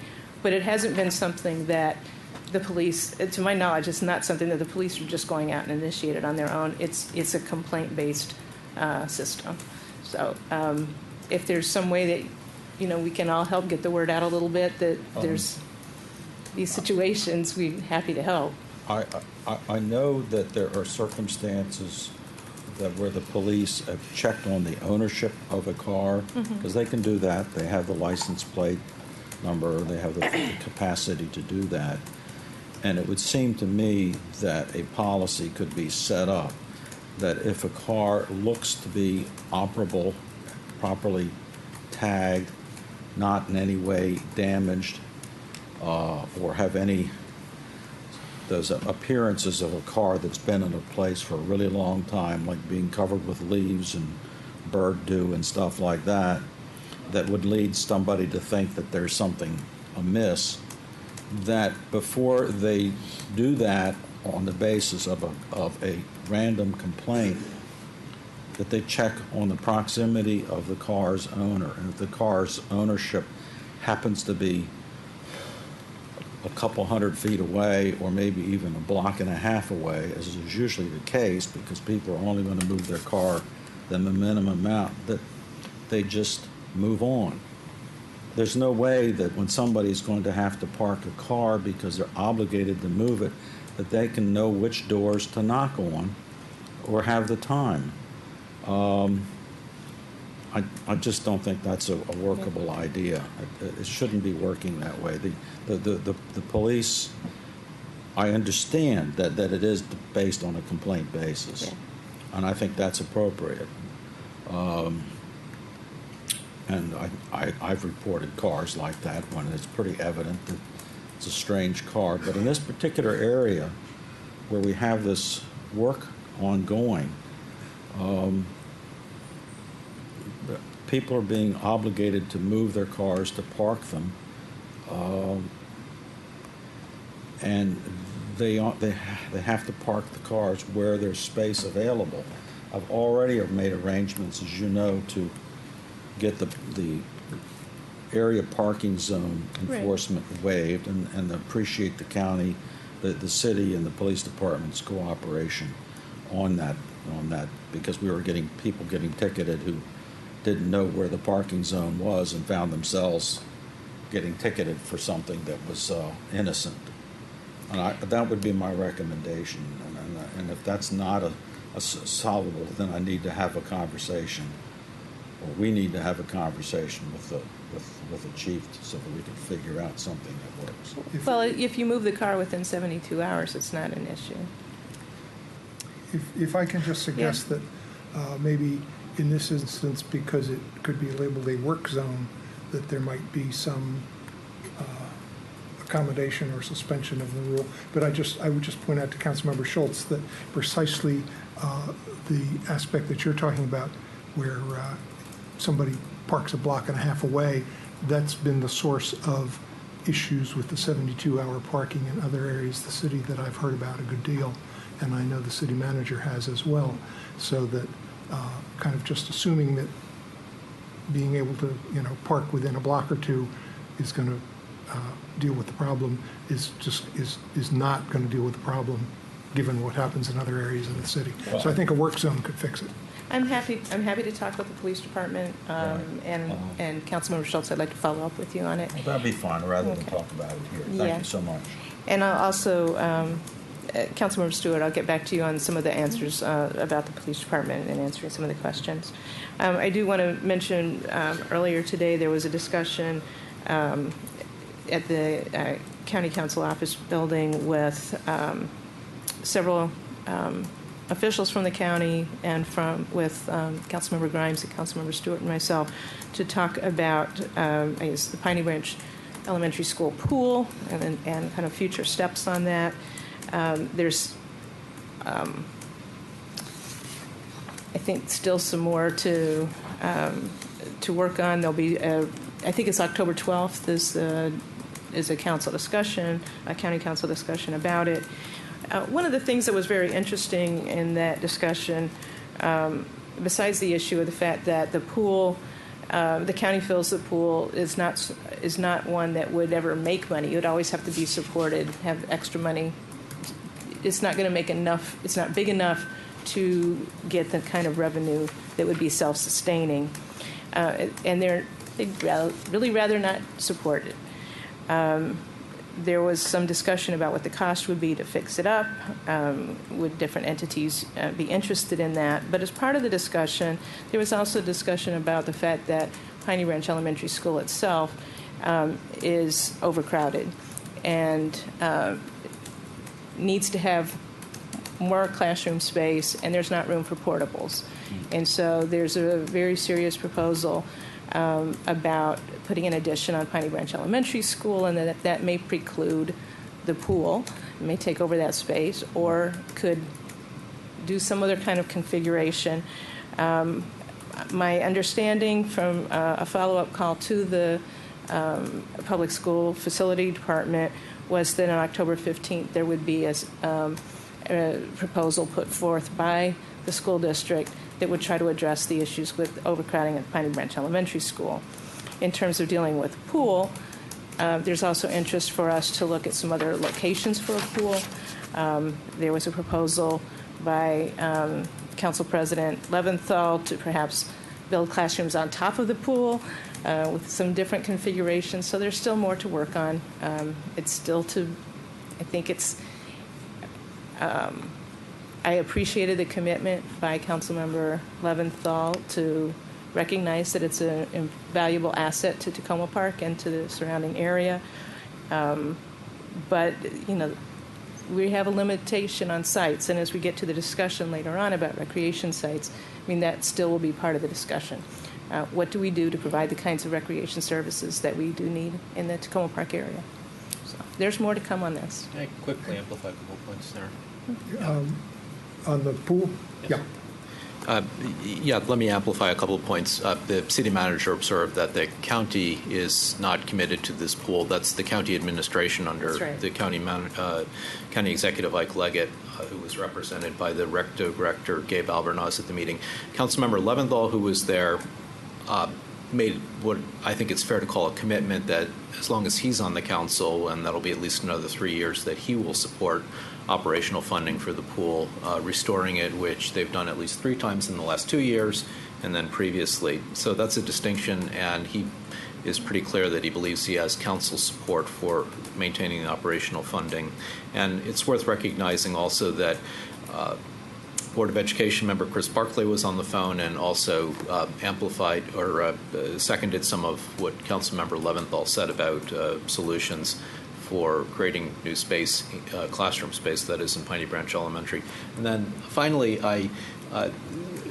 one of the people at the meeting was the Montgomery County Public Schools Facilities Director, James Song, and I mentioned to him that Councilmember Mamel has been talking for at least 2 or 3 years about the paucity of school facilities on this end of the county, and he expressed a willingness to come here and meet with the City Council to talk about school facilities this end of the county, and I guess the county, the city manager will arrange something. That's right. And if I can follow up on one of your early comments, I think a number of us kind of pricked up our ears and said, what are you saying about delay in the Carroll Avenue Bridge project by 6 to 9 months? Daryl, would you be able to talk to that for a moment? Because I think we all kind of went, huh? Well, some did, but others, yeah. Yeah, we, the information was sent around by State Highway, and I think, It was more at the meeting. Yeah, there was a meeting last week that State Highway held, advertised as a drop-in meeting, but really turned into a question and answer session, poorly organized. At that time, the construction company as well as the State Highway reps reported that the amount of time that it's going to take to do the preliminary work, primarily utility relocation, is much longer than they had originally assumed in preparing their schedule. So instead of a January, February closing of the bridge for that portion, that 12-month portion of the bridge reconstruction, it now looks to be more June or summertime before all the relocation and preparation work will be completed before the bridge is actually closed. So it just pushes back the start of that 12-month period until this summer, which would bring it then a full year into 2017. So Yes. closed from mid-2016 to mid-2017? Yep. Okay, because if you didn't go to the meeting, you didn't know that. Sorry, I didn't And realize. you weren't that in was- town, so you didn't know. I just heard it secondhand, so I thought it was out there. But yes, No. at this point, there's a significant delay on the Carroll Avenue Bridge project, and that's going to be affecting all the things that are related to that. And also we're looking at, always how does that work with the Flower Avenue project? So we have much to look at. I guess I would just say that it wouldn't be an SHA project if it didn't have at least a one-year delay, and we're quickly reaching that, and I'm sure we'll surpass it. Yes. Let he who is without, how does that go, without something cast the first stone? Sin cast the first stone? Glass house. I don't think we should chortle too much. Councilmember Siemens had a question, and then you. No. No? It was Okay. a leftover button. Okay. Councilmember Mayo. The county staff, it sounds like, made the assertion in some way that other rec centers and other pools in the county are profitable. Is that correct? The larger ones that have ancillary kinds of activities. So just having a pool is not enough, but something that has the different other kind of splash pools and the other things that make it more of a destination are the ones that make some money. Because I had asked a county council member about that very thing, and they followed up with staff, and staff were unable to provide data that showed that any county rec facility was profitable as associated with that request. Okay. So I just wonder whether we shouldn't put in a sort of a formal request that could be elevated into a sort of a sunshine law request to get the data behind the assertion that there are profitable rec centers in the county, because it appeared to be something. Profitable aquatic centers. Yes, Yeah. yeah, that's what I mean, yeah. And then my second question, if you could follow up at some point, I know that there was a request for trash or recycling cans to be put at the community garden future playground area in the Pinecrest neighborhood near the VFW hall. And if the city manager could provide an update on timing for installation of trash cans at some point, I'd appreciate that. Okay. Thanks for your report. We'll now move to adoption of minutes. We have one set of minutes from September 8th. Would somebody like to move adoption?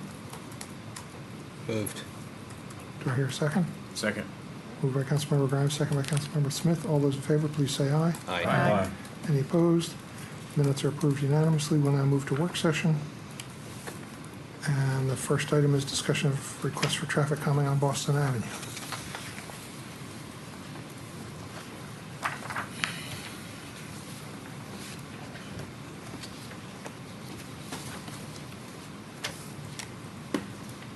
I just had a couple of things that I wanted to start out with by saying, first, just to remind folks about the process that we go through. This isn't a city staff-generated request. This is a neighborhood-generated request.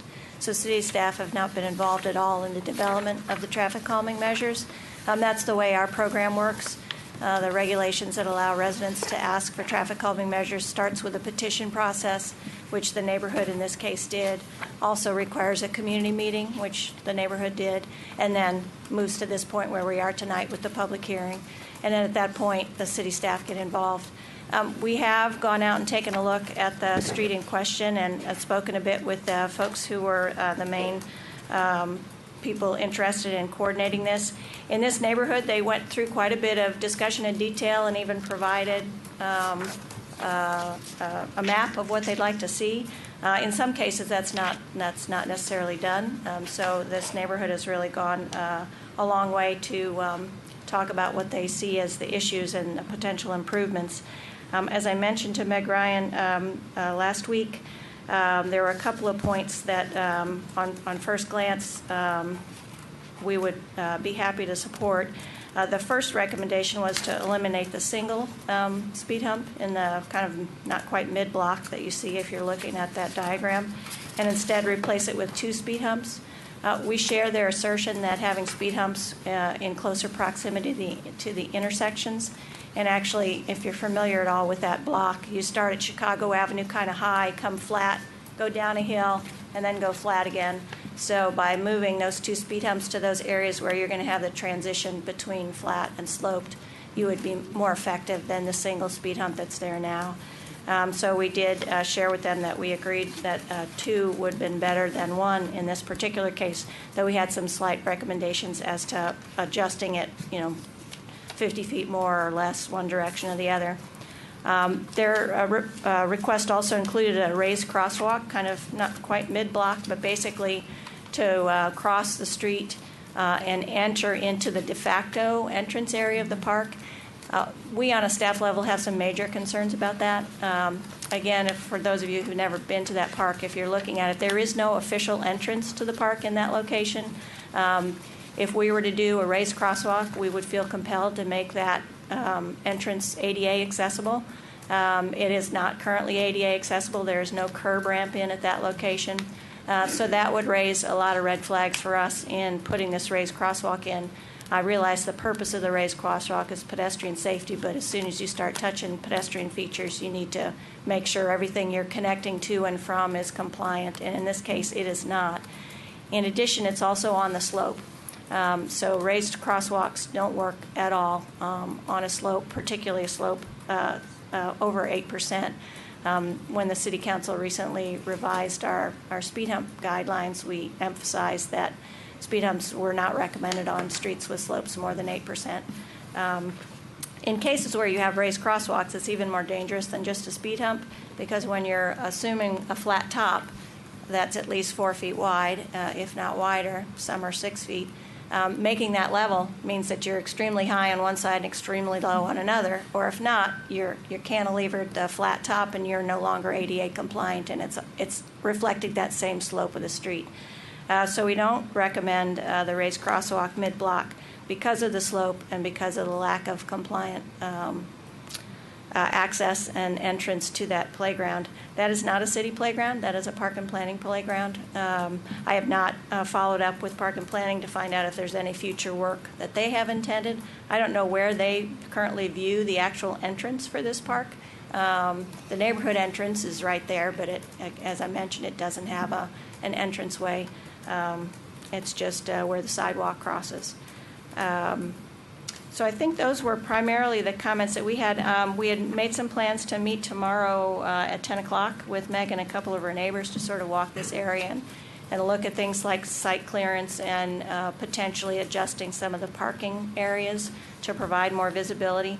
I will point out that when the city did work, and it has been a few years now, when we did the sidewalk on Boston Avenue and some ADA compliance work along this area, we did bump the curb out in front of the park where there's trees. So we narrowed the road there and eliminated parking for that very reason of trying to improve visibility and make an impediment to speeding cars by having the road a little narrower.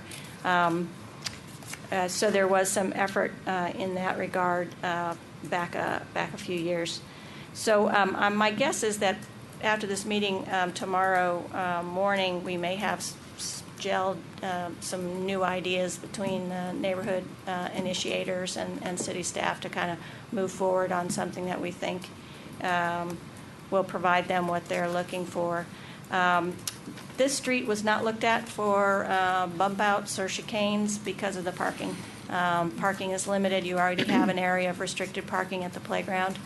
There may potentially be some additional reduction of the roadway width that we could do where we did previously by installing a tree-friendly sidewalk at the playground.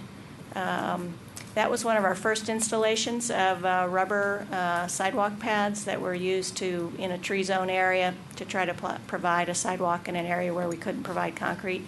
We're not using them anymore. So whenever we go out to this area, we probably would look at removing those rubber pads and installing the FlexiPave substance that we've been using for tree protection areas. more recently that's much more effective and is just a better product all around. Can I get a clarification? There were some comments about the, I guess, sounded like the hump on a bump or bump on a hump design. Can you just say something about Sure, the city's sure. speed hump design? Yeah, and I've had a conversation with Kate about this recently too. Sometimes when people hear city standard and county standard, they think that the cities is only one, but we actually install both types of speed humps, and we name them city or county based on who designed the parameters of the speed hump themselves. So a county standard speed hump has a maximum 3-inch rise, and it's very smooth, rounded from one side to the other. They're 12 feet wide, and the hump itself is very curved smoothly. The city standard is also 12 feet wide. However, as was described this evening, it really is a bump on a hump. So there's a slight rise in elevation, and then that 32 inches in the center has an additional mound of asphalt in it. So you go to a rise, and then you hump over the bump, and then you go down. And those, by city code, have a limit of size of 3.5 to 4 inches maximum height. The city standard speed bumps are typically signed for 5 miles an hour. The county standard speed humps are typically signed for 20 miles an hour.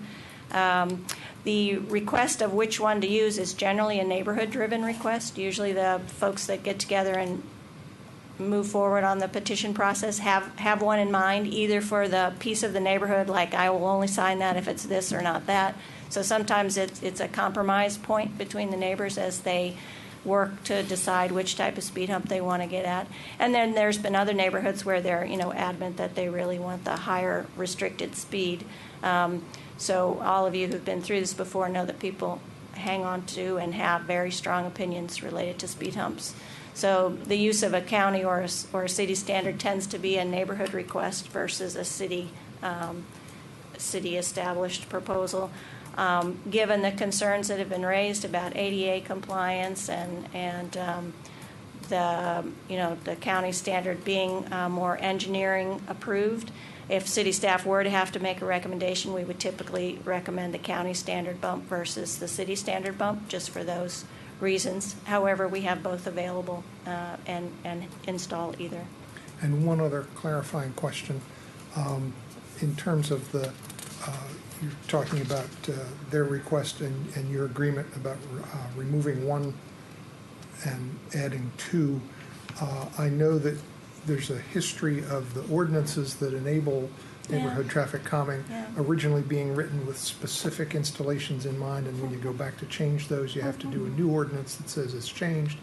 And then we reached a point in time where we said, let's not get into that fine-tuning of things. We want to have a little bit of flexibility in the future, and so the ordinances were written without that specificity. Which one is this one?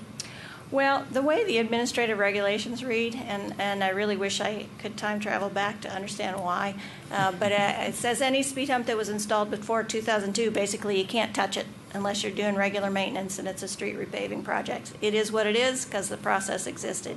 I think it was in an effort to, once the council changed, adapted some of the speed hump regulations, so it couldn't be seen as a tool to remove those that were previously installed that may no longer comply. And however, it does give some language, and that's typically for removal. Says basically can't remove a speed hump that existed before 2002.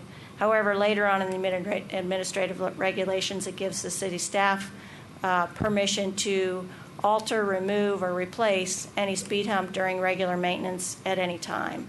So it kind of has this other way out. So, and so were these installed before 2002? I would have to get together with Jesse to look. I don't recall when the Boston Avenue speed humps went in. She didn't research that. Okay, so there's an open question about what might need to be done in terms of the ability to. It's possible that something could change without council action. If the city were to proceed as a part of a regular maintenance, my read is that we could remove, replace, or alter a speed hump. Whether or not that's a little too far afield from remove one and put in two, And we may want to take a look at the administrative regulations, and unless we can understand sort of what the point was, maybe we want to revise it to provide a better standard. I mean, typically what I would assume to tell people is if you want to remove the thing, you got to use the same petition process as was used to ask for it. So basically it would need to be a public process that says, hey, we no longer want this thing, we want to get it out. To me, that would be more in keeping with the general nature of the way traffic calming requests come to this city.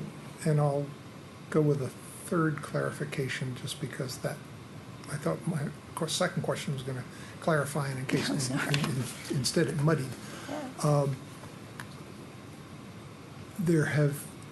We also had comments at the public hearing about, kind of approach this differently. Basically, I might characterize this as ignore this request, have general policy discussions, and decide to do something different. Any comments on that? In terms of a broader view of traffic calming? And whether, I'm thinking that if there has been a request that comes in under existing process, we kind of need to treat that within the existing process, unless we decide that we really want to say, no, you've done what we asked you to do, but now we're going to change what we ask you to do. Well, and my hope would be, in an ideal situation, if there were some of the requests, as I pointed out, the raised crosswalk issue has some serious negative consequences. My hope is that, once a neighborhood makes a request, city staff can review it, and we can get back to them with this works, this doesn't work, and here's why, and what else can we do. So we may cooperatively come up with a proposal that meets their needs and also meets the engineering design standards that we have. So my assumption would be that the neighborhood would come back with the city in the next round and say, here's how we want to amend this. It may be that they don't, and they want to stick with their original proposal, and then the council would have to make a decision up or down on that, hearing all the details that you'll hear. And just for clarification about if they came back with something and the council were to deal with it, enacting an ordinance, how would that ordinance be structured? Would it have the specificity of the old ones, or would it just be broad? Well, under the current administrative regulations and guidelines? They have been very general, though I think in a case where we had a very specific application and request complete with drawings and designs, that would be part of the record. So we'd probably want to make a reference relative to why something was selected. There are requests that we get in where there's no specificity at all. We just want traffic calming, whatever the city thinks in this block, and then we're kind of have a more broad agenda. Okay, thanks. I thought I had one or two short clarifying comments, but it turned a little longer. Sorry. Sorry for that. Councilmember Grimes. Thank you. Well, thanks for the analysis here. I support moving ahead with this. The neighborhood does. We did hear from one of the immediate neighbors who didn't like it, but I have not heard from others who have objections, blanket objections. We did hear, in my analysis, we did hear a lot of flexibility from the people who did come out and testify this evening about what measures they would look for. So it's great that you're going to be going out there again tomorrow to work on that, and I'm hopeful that we'll move forward pretty quickly at this point. Christy Chabadi, one of the people who testified this evening, said that her husband had been working on this a while ago. Yeah, that was in 2007 and involved Joy Austin Lane, a predecessor of mine and not the most immediate one, so sometimes things take a while. Thanks. Councilmember Mayo. Thank you. A couple of comments. I assume that the distance of this block from Chicago to Tacoma Avenue is a reasonable space in which to put in 2 speed bumps. Okay, it just wasn't clear from the drawing.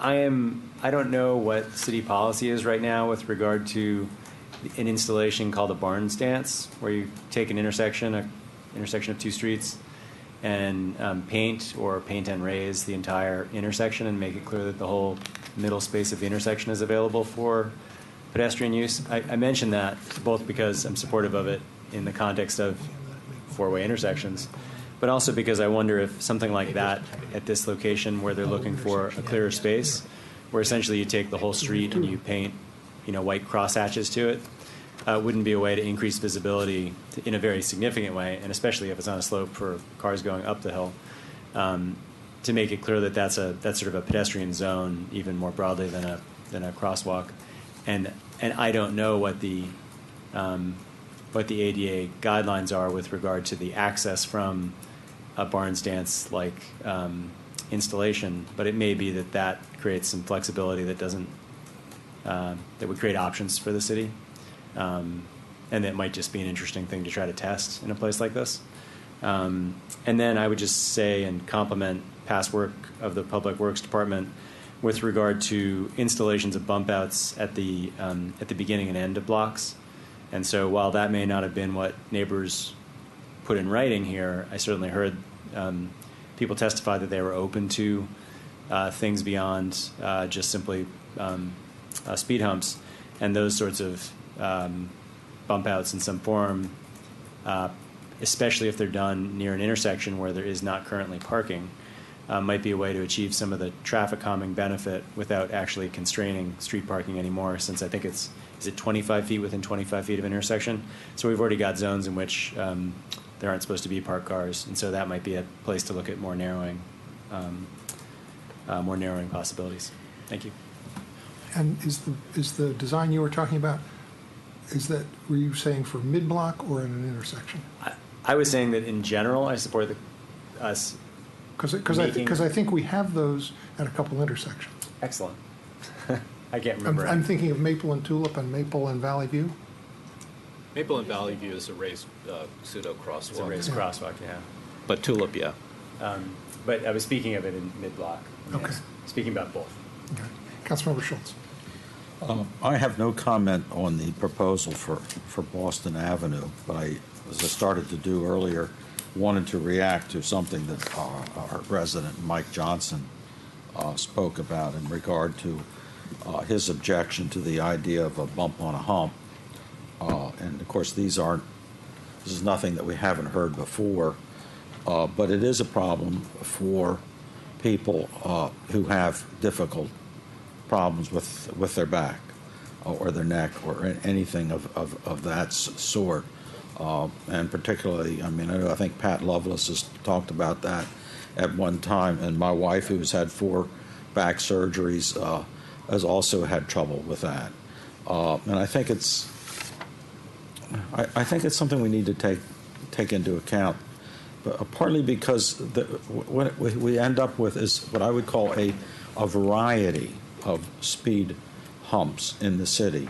We have the 2 standards that Ms. Braithwaite just talked about, but we have speed bumps that over the years have worn down. And I know there's one on Merwood that you can right near my house, you can go over it, and it's sort of like driving over a garden hose. It's just sort of like, oh, that was it. Maybe I ran over a rabbit or something, but it certainly wasn't a speed bump. And so those either need to be replaced, and put to standard or removed. The problem with having a whole variety of different speed bumps is that when you're driving around town and you come to one, you're not exactly sure, unless you've been down that road before and hit one and felt it, exactly what kind of speed bumps you're going to be dealing with. And so I'm going to suggest that we think about a couple changes to the regulations pertaining to these things. That one, that we have a design, not 2, that it shouldn't be left up to the neighbors as to which kind of a design they want, because my feeling is that human nature being what it is, and I'm human, so I think I can understand this, is that where you live, that's where you want the stoutest speed bump you can get, because you're really worried about speeding traffic. But for everybody else in the community, it's an issue of how to get from one place to the other comfortably. So we leave it to the decision of the people on a particular block that we want this particular stout bump on a hump. That's not really fair to the rest of us. And I also would like to suggest that when we have speed bumps, whether they're antiques and predate a certain date or not, that require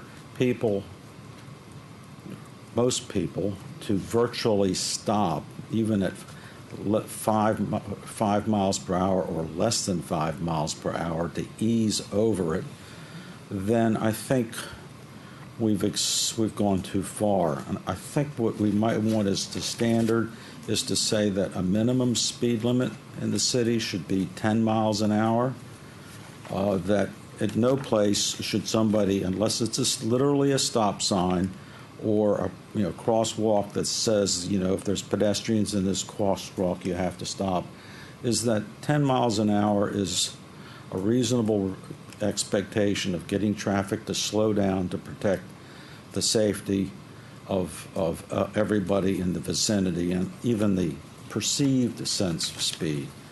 I think 5 miles per hour or causing people just to have to literally brake and then go over something is just unreasonable, and it's unfair to people with disabilities, back problems. It's unfair to the emergency vehicle users and all of that. So I think, and if we just have that one standard, then we all know what to expect as we drive around town, and we know what we're going to get when we ask for a speed bump. So that would be my recommendation, that we spend some time as a city council or ask staff to spend some time considering how that might be incorporated into our process. Councilmember Siemens. Thank you, Mayor. First of all, I'll just say that I appreciate all the work that went into coming up with the proposed design, and for Public Works' ongoing interest in implementing these types of projects at a reasonable cost. I know that through the years we've heard expressions such as Councilmember Schultz said tonight, concerns about speed bumps and speed humps. And we've also heard from our advisory committee, the Safe Roadways Committee, that we should be considering alternatives to speed humps and speed bumps. I know that several years ago the council did discuss the different possibilities for traffic calming, and at that time we chose to look at some new things like bump outs on the curbs and some of the other things that we've started to see around town, even the traffic circles. And moonroofs. And whatever. But I really think now, just several years later, I see changes in the community. I see more concerns being expressed about the speed humps and speed bumps, both from a public safety perspective with the emergency vehicles, and also from the health conditions that some community members have and the impact that the speed humps and speed bumps have. And the other thing I see, the other change I see in the community is a stronger willingness to put money into pedestrian safety, and really that's what a majority of the benefit of the speed humps and speed bumps is always focused on, pedestrian safety. So I would just like to propose that we go ahead with this project, working with the neighborhood, but that we, as a council, revisit the recommendations of our advisory committee and see if we're not ready to start looking at additional measures for traffic calming in the city. Thank you. So I want to get a sense, first I'll ask Ms. Braithwaite, you're having a meeting tomorrow. The tentative schedule for this was that it was going to come back for a first reading ordinance next week and a second reading the following week. One, is that reasonable given your schedule? And then depending on the answer to that, then I want to check with my colleagues about kind of whether you want to follow through on this one now or hold off. You know, I don't know, since we haven't had the meeting yet, whether or not we'll be prepared to, you know, come to a kind of a consensus feel by next week. I'll have a better sense after tomorrow at 10 o'clock. And I don't know, given the time frame now for the agenda items, we of course wouldn't have it in time for the 10-day in advance that, Right, that but you have now. I'm just trying to figure out Yeah. whether we should essentially keep going with the assumed schedule that this council would finish with this item, or whether there's a desire to not proceed with this one and take a longer view. Just a general sense. Go for it. I think we should let this council finish the item. Okay, so it looks like I'm hearing a sense that this council wants to finish with this one. Okay. Okay, that's helpful. Thanks. Have everything you need? Yes, and tomorrow we may choose to change the dates. So Right, that right. We can still do it with this Yeah, council. okay, okay. Next, we'll go to agenda item number 4, which is discussion of the FY17 Community Development Block Grant Award recommendations. And then after that item, we'll take a short break, and then we'll do the other items on the agenda.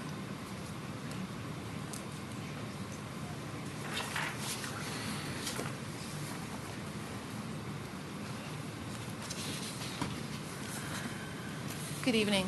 Before the council discusses this item, I thought I would give you a little bit of background information. The Community Development Block Grant Program is an entitlement that we receive from Montgomery County. We are governed by the federal regulations that are applied to that program, and they're fairly rigid about that in terms of who may benefit from the program or what specific areas or neighborhoods may benefit from the program. We're anticipating receiving roughly $77,500 in block grant funds for this upcoming grant cycle.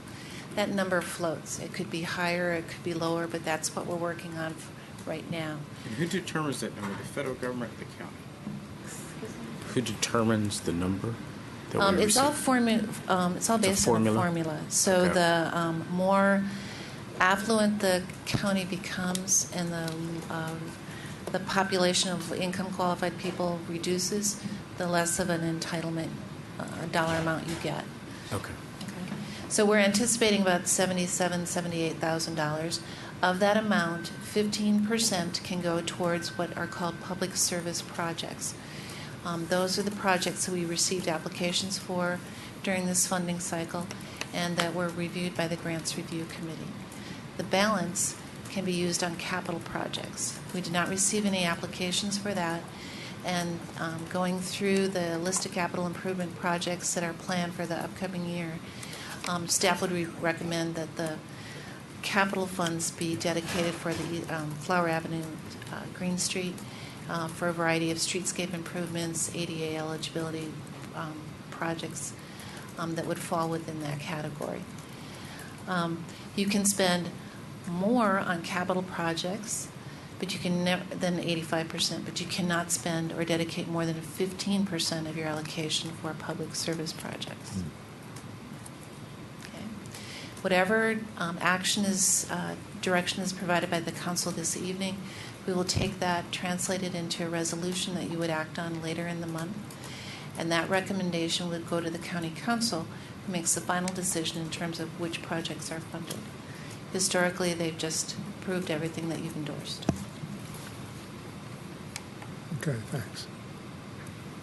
Now, did you all want to come back up to the podium? Is there anything else that you want to say at this point, or do you want us to just make comments and questions? On your questions, that'd be great.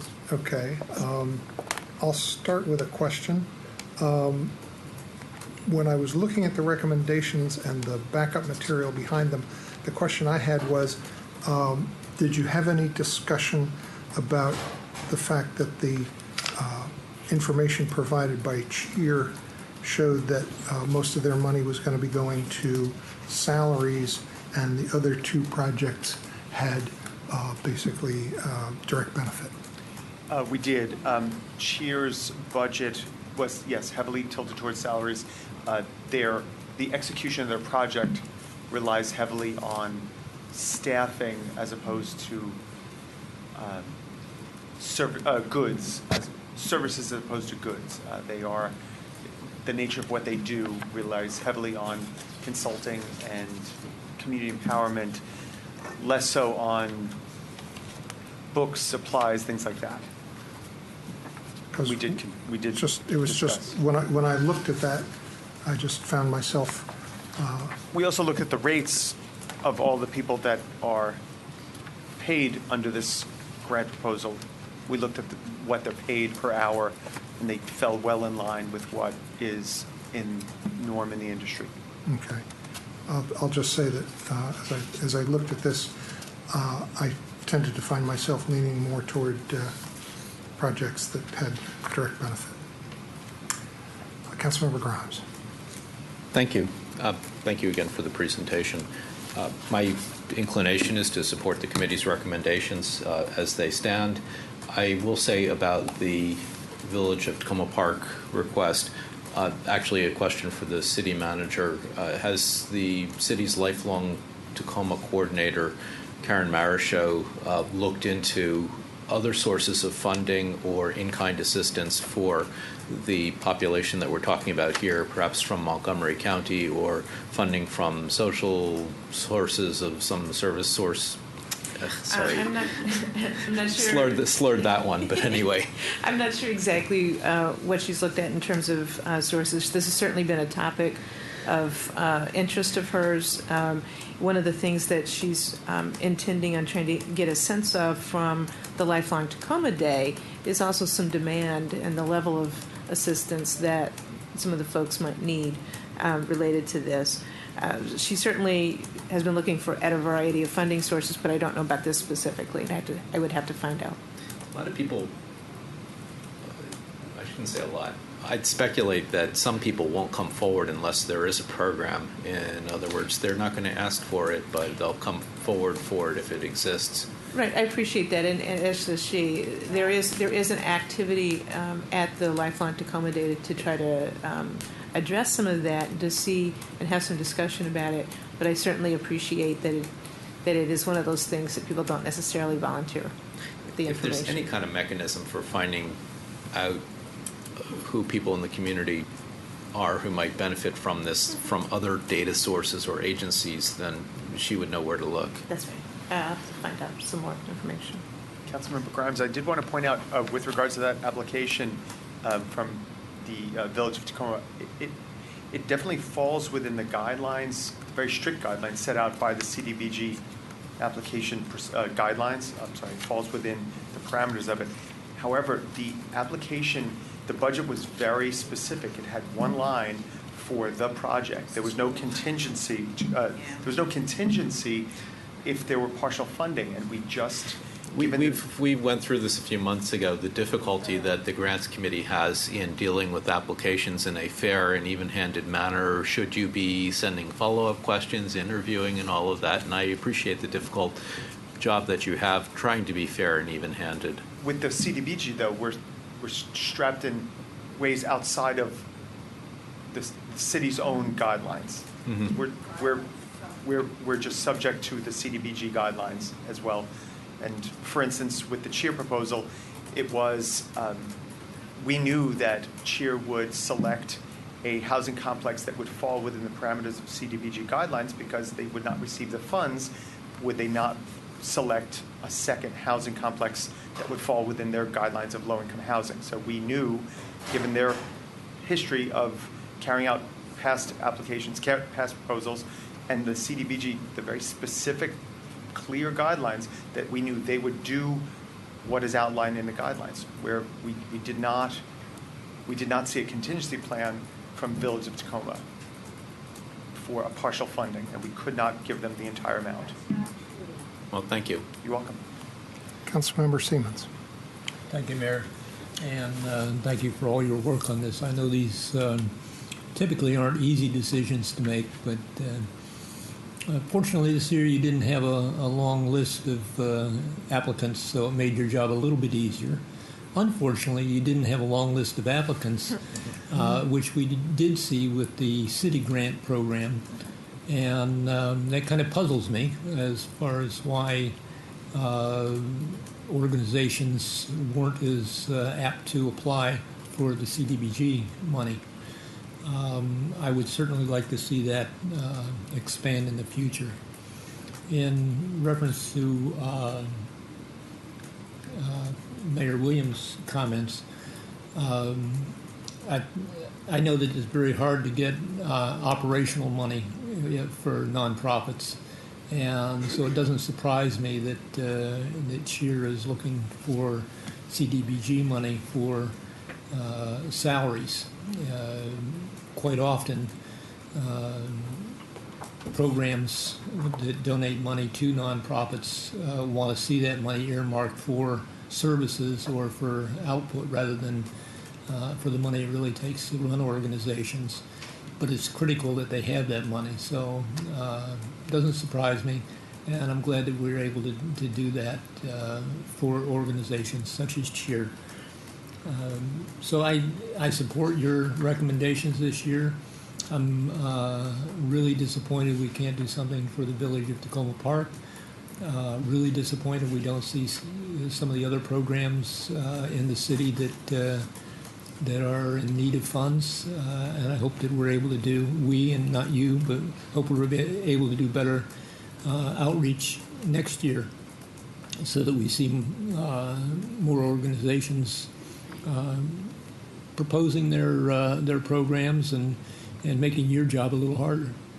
But we hope that they submit for the next cycle, and we hope that they would submit maybe to the Tacoma Foundation for their grant. They're not subject to the CDBG guidelines, the prerequisites, which there are a number of. Thank you. Councilmember Stewart. Thank you. I just want to say thank you for your work on this. I also agree with Councilmember Siemens and your recommendations. I am sorry we couldn't accommodate the village of Tacoma, but I also echo Councilmember Grimes' hope that we can the city staff can look into other ways to see if there's funding for that program. So just thank you. You're welcome. Councilmember Mann. Thank you for your work on this, as always. Special shout out to Ward 2. You both up there. In the grant proposal from the village of Tacoma Park, was the amount essentially per participant in the program, or was it the cost of the program? What it was, if I recall, is it's a fee for service. Basically, the village of Tacoma Park was, I can't say re-granting. Well, I mean, basically what it is to pay $90 per month for an exercise class for 4 individuals, as well as the registration for that. So, when we were going through the process of figuring out what we could do with the money, looking at that and saying, okay, would we spend, would we allow them to do 2? Is that something that they'd be able to do, is just send 2 people or something along those lines? So we took it as something that, they were all wanting to participate together. No, it's not true. Yeah. You could have called me, my name and phone number. Thank you. The Councilmember Grimes referred before to, we talked about the process of whether the committee should go back and forth and engage with applicants during the process that you've been through so far. Nothing prevents the council during the process of having received your recommendations from now doing so. And the thing that I wanted to say is that, so I've only been on council for 4 years, but I know that we've funded some really good proposals. It didn't work out. It didn't turn into anything that we could measure or document performance for. And we took risks on things, and one of the best examples is the Lifelong Tacoma program. The first village meeting that I went to had 4 people in a living room. And we started funding them. That was one component, one meeting group of the village, and there were others. But it was a tiny, tiny number of people who were participating, and we took a risk on part-time staff and supporting through grants Wolfgang and others' work. And I see a program like this as being that kind of risk. And the part of it that I was interested in terms of follow-up with the village that not necessarily you had to do, but that I hope city staff would do, is the question of whether it takes a certain amount of money to get the instructors to come and do a program But whether that's 2 or 4 or 6 or 8 people, up to some limit, which then adds the need for a second instructor, essentially, that the program, once paid for, could serve a whole set of residents. That I would, if that were possible, I would be very interested in not following your recommendations and funding this proposal. And I would take that money from the CHEER proposal, knowing that CHEER receives many grants from us. And CHEER is a good example of a program of an organization that's gotten far better at writing grant proposals to us over at least the 4 years that I've watched. But their early proposals took some sort of squinting and wishful thinking to see where they were going to go. And I'm proud of what they've achieved in the case of some of the programs that they've launched. So I mean, those are my observations on this, and I would ask for my colleagues' support to have staff do additional follow-up just to figure out whether it really is a cost that is divisible in that way, or whether it's a cost that gets us a class. It gives us a chance to look at demand in the city, and then do a fair job of trying to recruit that demand to see if we actually have some untapped potential. And it may be that it doesn't work out. It may be that there really is very limited demand in this approach, and we, separate through your work, take other approaches to try to figure out how to better serve this population that may not be this rec course, but maybe another one. But I think we could take a risk with this investment and try to figure out if we could make a program like this work. Well, like I said at the beginning, all 3 of the applicants are worthy of funding. Thank you. Councilmember Smith. Thank you, Mayor. First, I would like to say thank you. I was busy trying to sit at the tax. Trying to see if I can get funding for but thank you for the report. These are 2 organizations that I support. And Sarah, Ms. Daines, thank you for recommending the capital money going to the Flower Avenue project. I do appreciate it. Residents will appreciate it. My question is, the Village of Tacoma Park, would that fall under the county's Health and Human Services Department for support, or could they support? Given my limited experience on the county council's grants advisory panel, I would say yes at the outset. I would have to take another look at the guidelines for the county council to see, but if I recall, I would say that project would fall within the purview of the county council's HHS grants. Okay. Well, I mean, I can't make any promises, but I will reach out to the director of the Please. department and see if she has the funding in her budget to pass through to the Village of Tacoma Park. No promises. All right. Somebody in the city is trying for change. Thank you. Thank you very much. Thank you. Councilmember Schultz.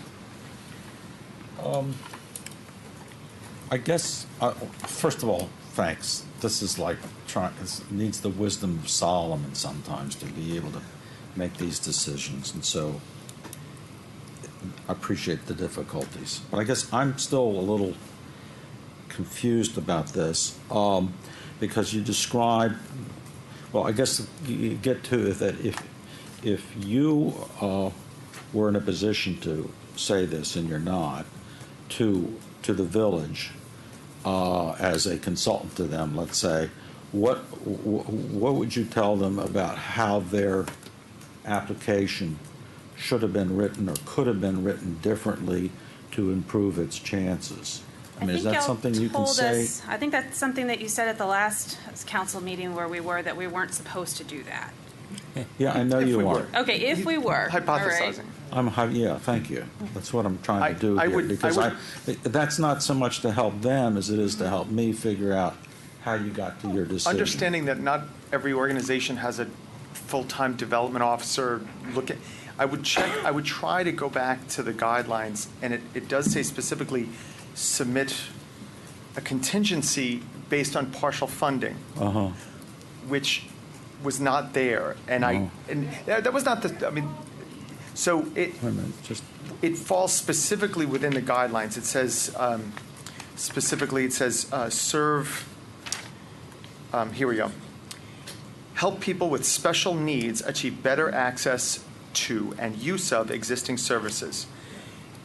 that spoke directly to it, just like Educare spoke to serving the neediest of the Sure. community with Okay. food, Okay. basic food banks. So it spoke to that in that sense, but we really had an all or nothing. We were presented with an all or nothing, and we really didn't have much wiggle room.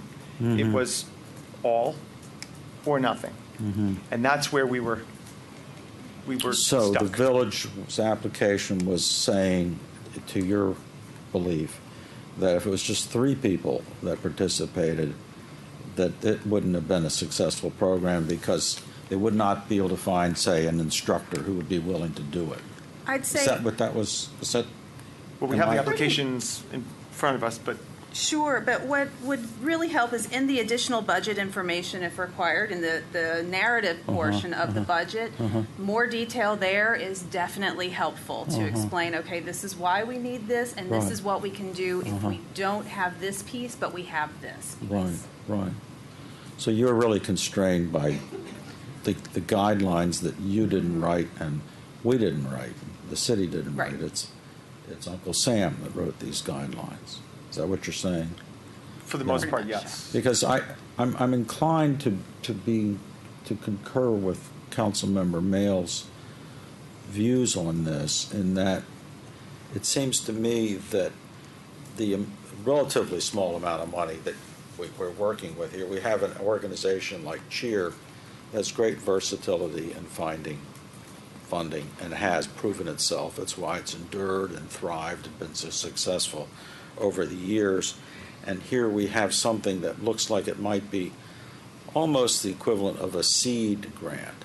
And like Councilmember Mail is saying, you put a few $1,000s into it and you cross your fingers and you don't know whether it'll be just a complete flop and there won't be any measurable things, or that it's not 4 but 5 people show up, or maybe even 6. And I think that's an extraordinarily valuable, because then that means that the next year they can come back to the city's grant program or the community development block grant and say, well,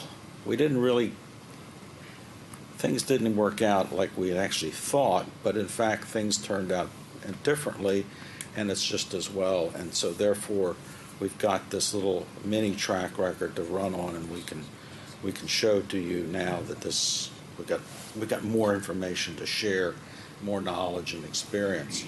And when we shut the door completely on something, that we close out that possibility. So I don't know how I'm going to vote on this, but right now I just sort of think that if unless we know of some other surefire way to provide this an alternative source, and I'm not asking, that's not your job to know that. It just concerns me that we're not helping planting a seed to get something to grow. It may not grow. It may not show up in the springtime. I've had a lot of experience with that in real life.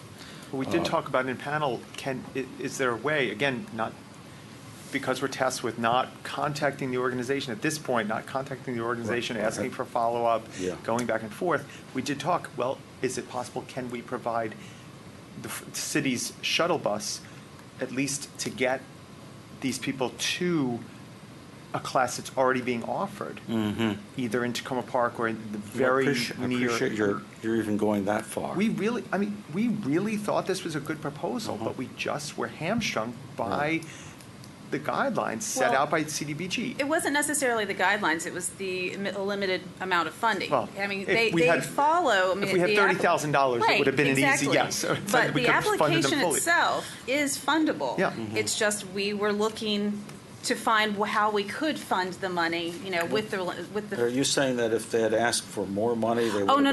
What I'm saying, if we had had more money to give, we Uh-huh. could have given them money. Oh, yeah, okay. So, but we had to make hard decisions based on the We had $11,000 that we had we 11,600 to give, and we basically, to give them full funding would have meant we would have severely cut back another project, which we knew could carry out the project at a 70% level, which is what we eventually decided on.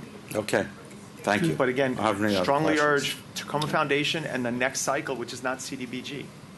Yeah, the ironic thing is that if you funded this project, the time that the CDBG money would actually materialize FY17 isn't until late. Yeah, that's correct. Mid-2016. Yeah, late 2016. Yeah. Whereas if they apply this spring for city grant or Tacoma, they'll probably get the money sooner. Yes. Yeah, much sooner. And much less hoops to go through. Did the city manager or the clerk? Yeah, have comments? I wanted to just mention an additional thing. There was some email discussion, and there's been some discussion with city staff about some of the city's policies related to what we can do for financial aid to people with severe disabilities who are adults who wish to have programs. Under the direction from the council, the only groups that have access to kind of financial aid for recreation programs are children and teens, and seniors. But if you're an adult with disabilities, we don't have that as an option because that was the direction by council. If the council wishes to direct, we can apply the same kind of financial aid standards, and I would recommend that for that group of adults who we'd have to find the right criteria, some kind of standard criteria, but that would meet that, and that would be of use. It won't completely answer this question, but it would be helpful.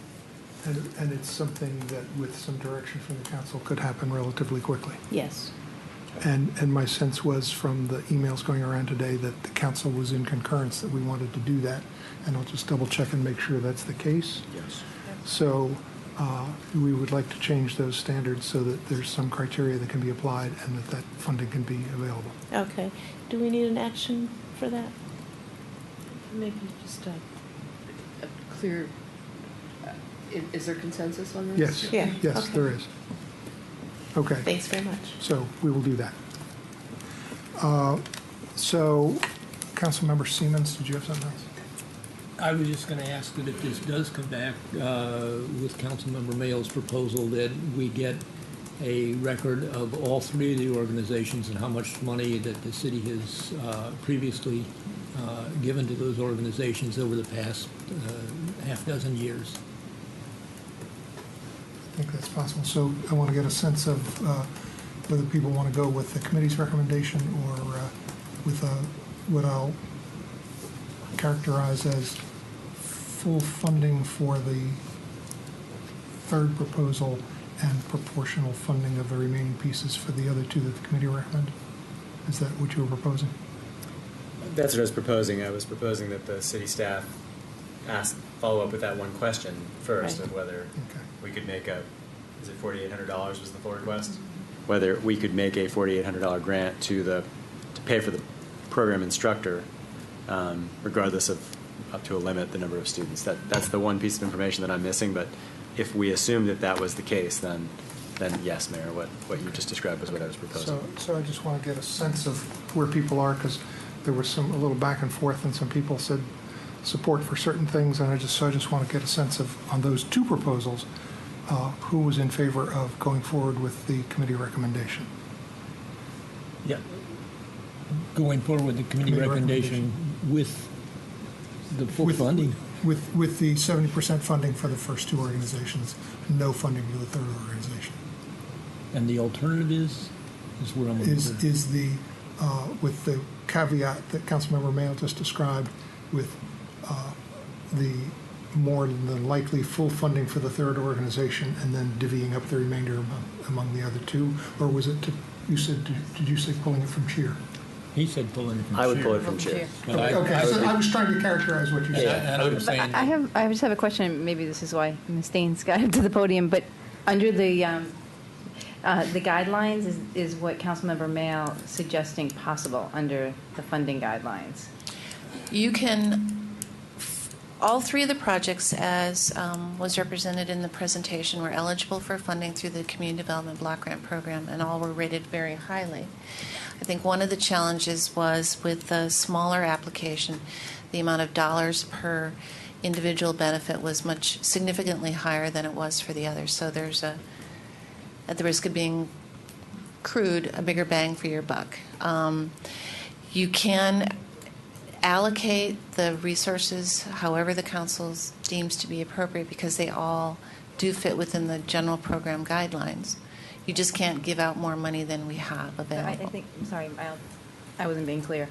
I think what Councilmember Mayle is suggesting is that we take the money, right, for the village and we pay for an instructor that would then be open to other people to attend. And so it wouldn't be paying for the individuals? No, I got that wrong. I'm sorry. I was assuming that there was a program that had a cost, and let's call it $4,800, to provide exercise classes to disabled individuals. And so what I'm proposing is that we fund that course or that program for the $4,800 request. We then keep the amount of money in the committee's recommendation for the food pantry as is, and we reduce the amount of funding to cheer by $4,800. So that's what I was proposing. If the money could not be, if the $4,800 is truly per person, then I don't think that's the recommendation I would make. But I don't think that's the case. So, okay. Right. However, one of the reasons I came up to the podium is that when we enter into an agreement, we enter into agreements with the subrecipients, is what they call. So the city enters into an agreement with the county, and we commit by entering into that agreement that we will spend these funds on these projects and provide direct benefit to these people. So for CHEER, the city will be entering into an agreement that says we'll be giving money to CHEER, and CHEER will provide direct benefit to 500 low and moderate income Tacoma Park residents that they will have to document.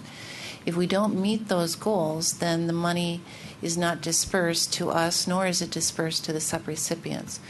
So you can do the Village at Tacoma Park course or class, but we're still going to need at some point in time to identify how many people are going to be benefiting from that infusion of federal dollars. And the minimum estimate right now is 4, and so Correct. I'm assuming that's the way the city would complete the paperwork, and that's the target we would seek to hit to achieve that standard, although we'd ideally like to work to recruit Higher is full class. better, lower is less money. Yeah.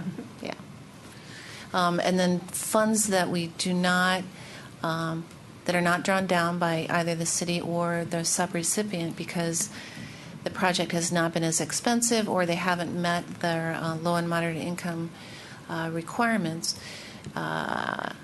We can ask for a budget amendment, but oftentimes we end up giving the money back or foregoing the money, and it goes to the county, who then reprograms it for their programs.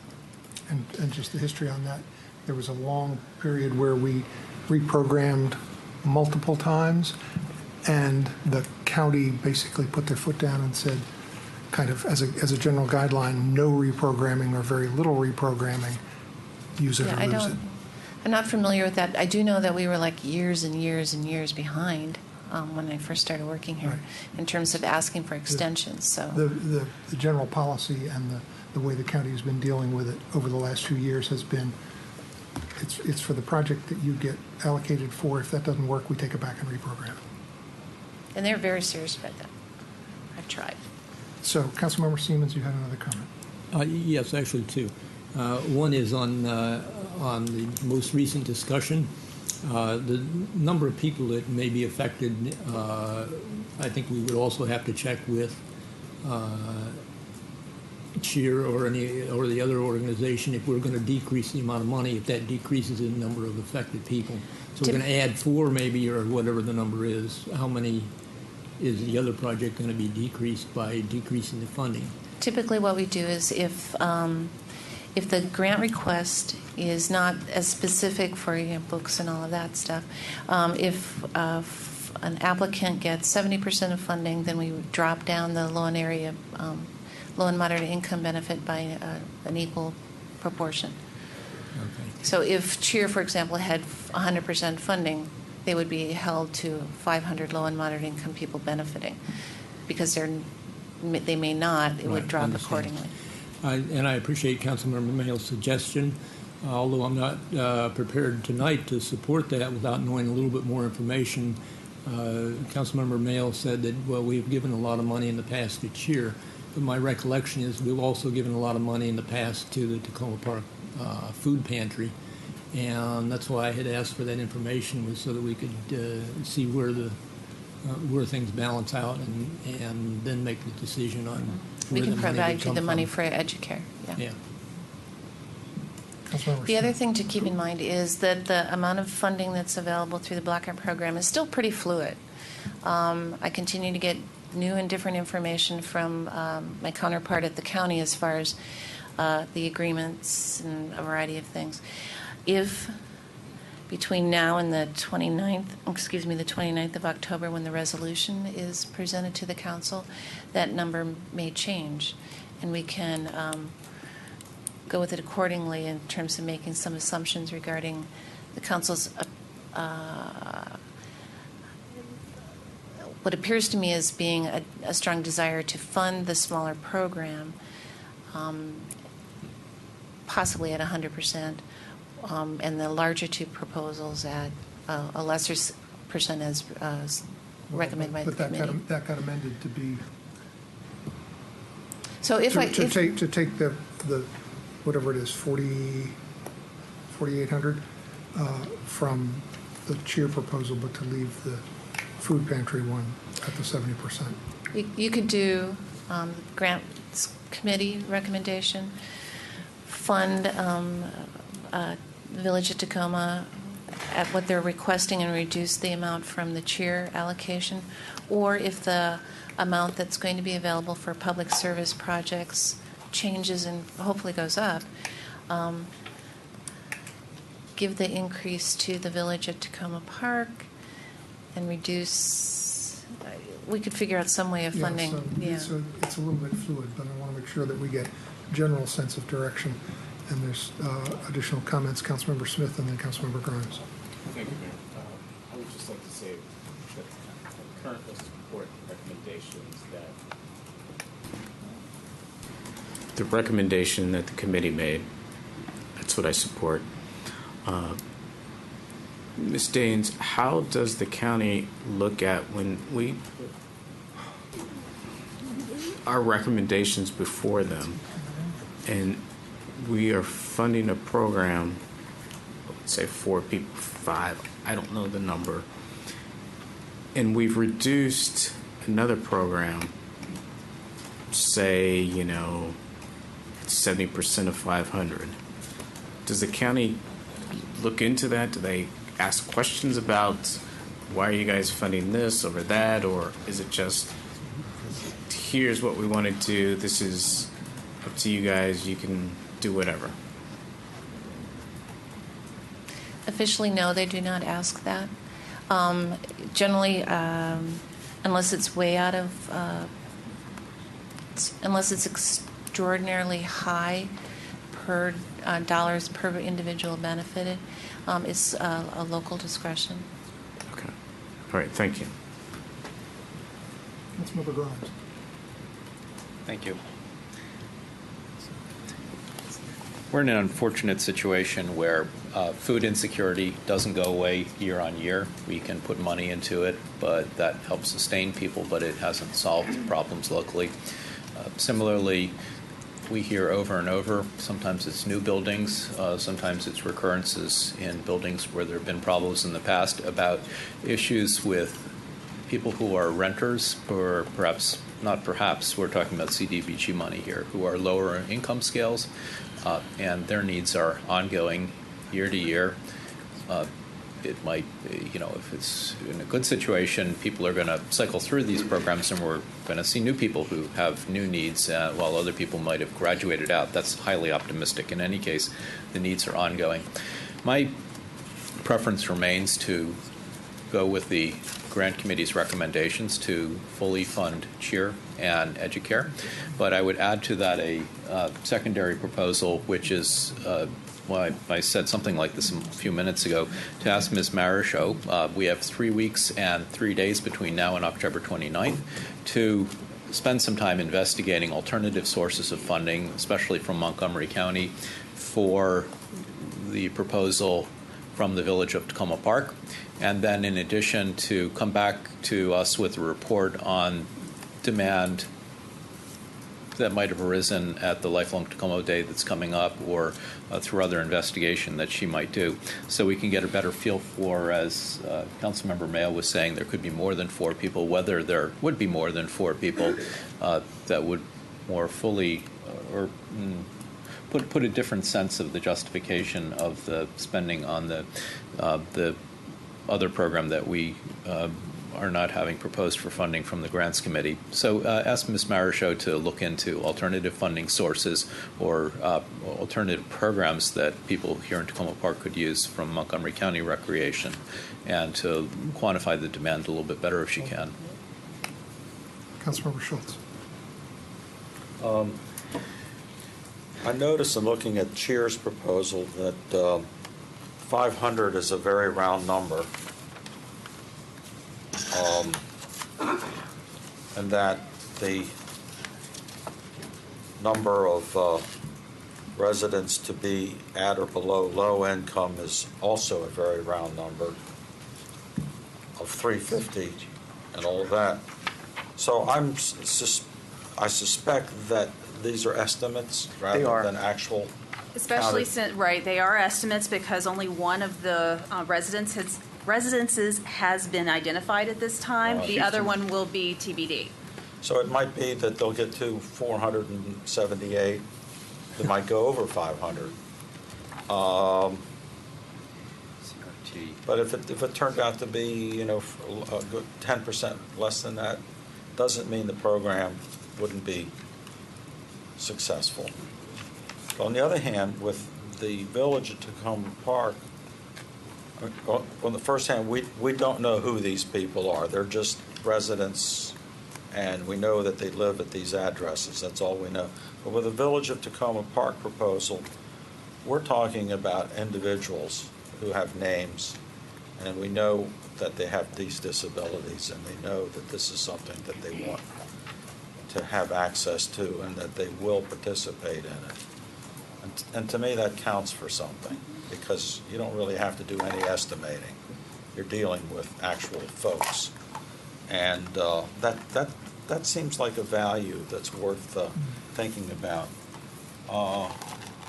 I'm inclined to say to my colleagues, let's give this a little bit more time so we can get a little bit more data on this. But otherwise, I'm more inclined right at this point in time to support the proposal that Councilmember Mayo has proposed, because I think in the long run we'll get a lot bigger bang for the buck, a more meaningful effect. Councilmember, I just wanted to point out the estimate of 500 is just that. It's an estimate based on the Houston Avenue property and one yet unnamed property. Right. But again, as I said, the CDBG guidelines are very clear as to the level of low-income housing that has to be served. And Houston, if I am correct, is the lowest income housing dwelling. Yeah. One of the second lowest.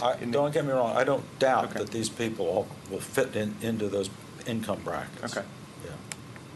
No regardless question. of whether or not I know their names, they still, they still warrant our attention. So that's yes. So, if I can try and wrap this up. Sorry. No, you can't. You've got a bow. It sounds like we need a little bit of additional information, and if staff can talk to the Village of Tacoma to get a little bit of additional information. It sounds like the council is inclined to go with Councilmember Mayo's proposal. It looked like there were 2 people who wanted to go with the committee's proposal, but we'll get that additional information and come back to this for a voting item. Okay. Thank you all. Thank you. Thank you for staying. We'll take a short break, and we'll come back for discussion of snow removal policies, discussion of recreation needs, and discussion of resolution coming out of the Montgomery College Facilities Master Plan, and we probably won't get out of here till midnight.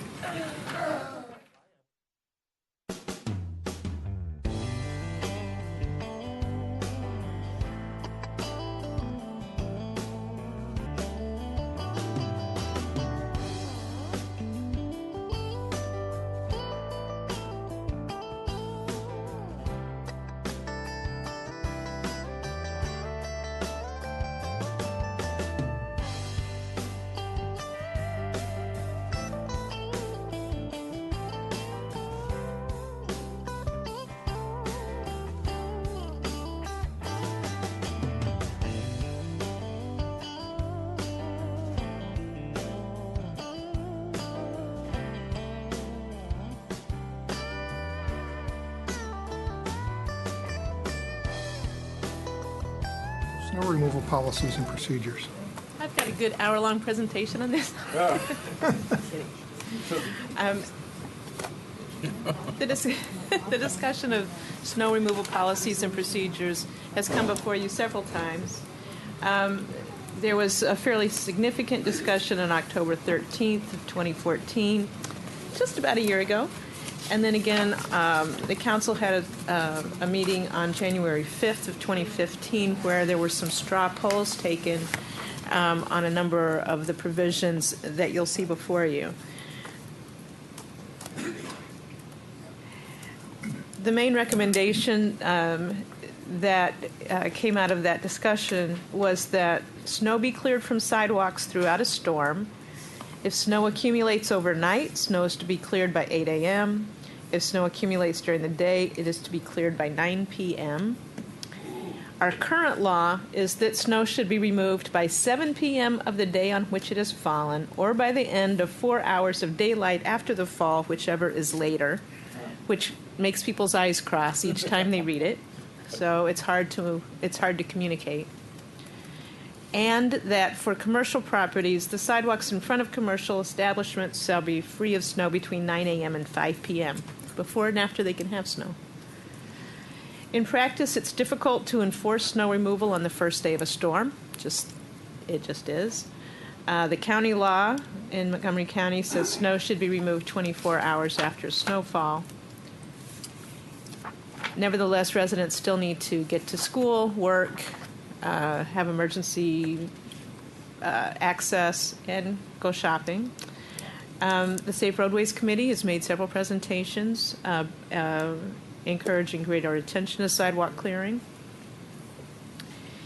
And so the straw poll that was held on January 5th was for the time periods that I indicated, which is cleared by 8 a.m. if it was overnight.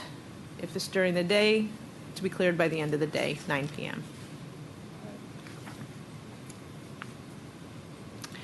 Another provision that that there was a council straw poll on was that where feasible, and in most places, the full paved width of the sidewalk is to be cleared. If full width clearing is not feasible, then at minimum, a continuous 3-foot wide path of the paved sidewalk would be cleared. And where would it be feasible? Places where it's not feasible can occur when you've got a curb, a fairly small sidewalk, and then you've got a wall.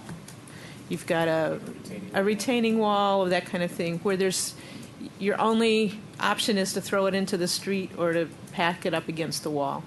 And so that's Or up over the wall. Or if you can, over the wall, right. And you get snowplows pushing the snow from That's the street right. onto the sidewalk. Another item that the council had a straw poll on was to reduce the fines for noncompliance from the Class C $200 fine to the $25 fine. And to remind, one of the things, I don't know if we've ever had the $200 fine actually imposed on anyone, because if it goes to court, the snow's already usually melted, and that's not imposed. So there was quite a lot of discussion that a $25 fine would lessen the backlash in a way of people who might get one of these. It still is a wake-up call that it's wrong, that they need to shovel. They're likely to pay $25 as opposed to taking it to court. But that was the recommendation. Can I ask, do we have any historical data that shows how many times we, one, fined someone, and two, whether or not they paid the fine or they went to court and it was thrown out? I'm not sure how much historical documentation we have. It may be almost nobody, because we give a warning in advance. By the time it actually gets to court, it's much later. It's just one of those things that doesn't move along. And I think that's one of our frustrations as staff, is that we don't feel like we have much of a stick with that. Can I ask, who actually does the going out into the field and Our code enforcement officers, police can also do it and put a notice up and then issue a fine. Issue a citation, and then it goes through that process. Could I just ask you just to clarify what some of the residents raised earlier regarding the fine increasing for repeat offenders? My understanding in looking at our Class G offenses is that it would be $25, and then the second time it would be $50. Would that be the case in this? I'm not sure the answer. Do you know? Okay. I don't know. I was just looking up in the difference between the Class C and Class G, and it looked like in the code it said 25 for first offense, and then it goes 50, up from 50. And it's within a year. And if they're not paying the fines, maybe we can come up with a more creative sanction, like they have to walk in the street for an hour. In the slush. Without snow boots? They can have all the snow boots they want. Yeah, I'll just jump in because everybody else has in this one. I would support the 25 to 50 if that's the case of what our code already says, then that's ideal. And I might consider another tier of a different category fine for third, fourth offenses. I think the mayor has spoken favorably about this in the past in other contexts, but if not, well, I won't put words in his mouth, but publishing the names of people who repeatedly don't clear their sidewalks. Thought I remembered that. I think there's a nice way to do it. There's the list of residents who we wish spent more time clearing snow off their sidewalks. I would love to have the whole social media thing. Everybody tweet when you see somebody that. Yeah. Yeah. I think that there's a number of options there. I'm sorry. The one other question I had on this was, there was a conversation about having the city or having some ability to shovel and then bill. Right. Deleted here. Okay. Right. Didn't work in our previous version of code. Is that correct? That's right. We had that in our previous code, and we have it in our current code. The logistics of that are awkward. I would like to, we still always have the option of doing some of that. Do we have like a bondsman bounty program where the young activists are empowered just to go out and shovel, and then they bring it in, they bring in the photo? I'm sorry, I'm joking. Can I get a clarification regarding repeat offenses? A repeat offense is someone hasn't shoveled the snow and it doesn't melt and it's still not shoveled the next day. It's not someone doesn't shovel the snow on January 5th and then it snows again on January 27th and the person doesn't snow. That's a new offense. The offense is for having anything on the sidewalk. So whether it's newly fallen snow or it's ice. But what constitutes a repeat?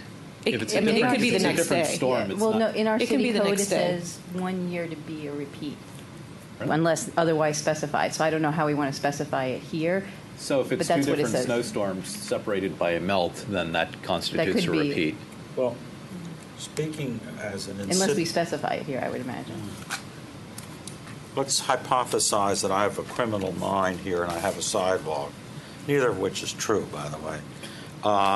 And let's suppose that I go out of the country or go to Florida for 2 weeks and it snows during this time. I could come home and have been found to be a repeat offender a lot.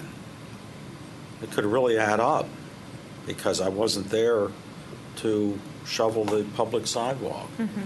That's right. What is the sanity behind that? You should have had somebody to pay. It's the sanity of going away for 2 weeks and not making provisions to have your sidewalk cleared. Oh, Joe says we all agree.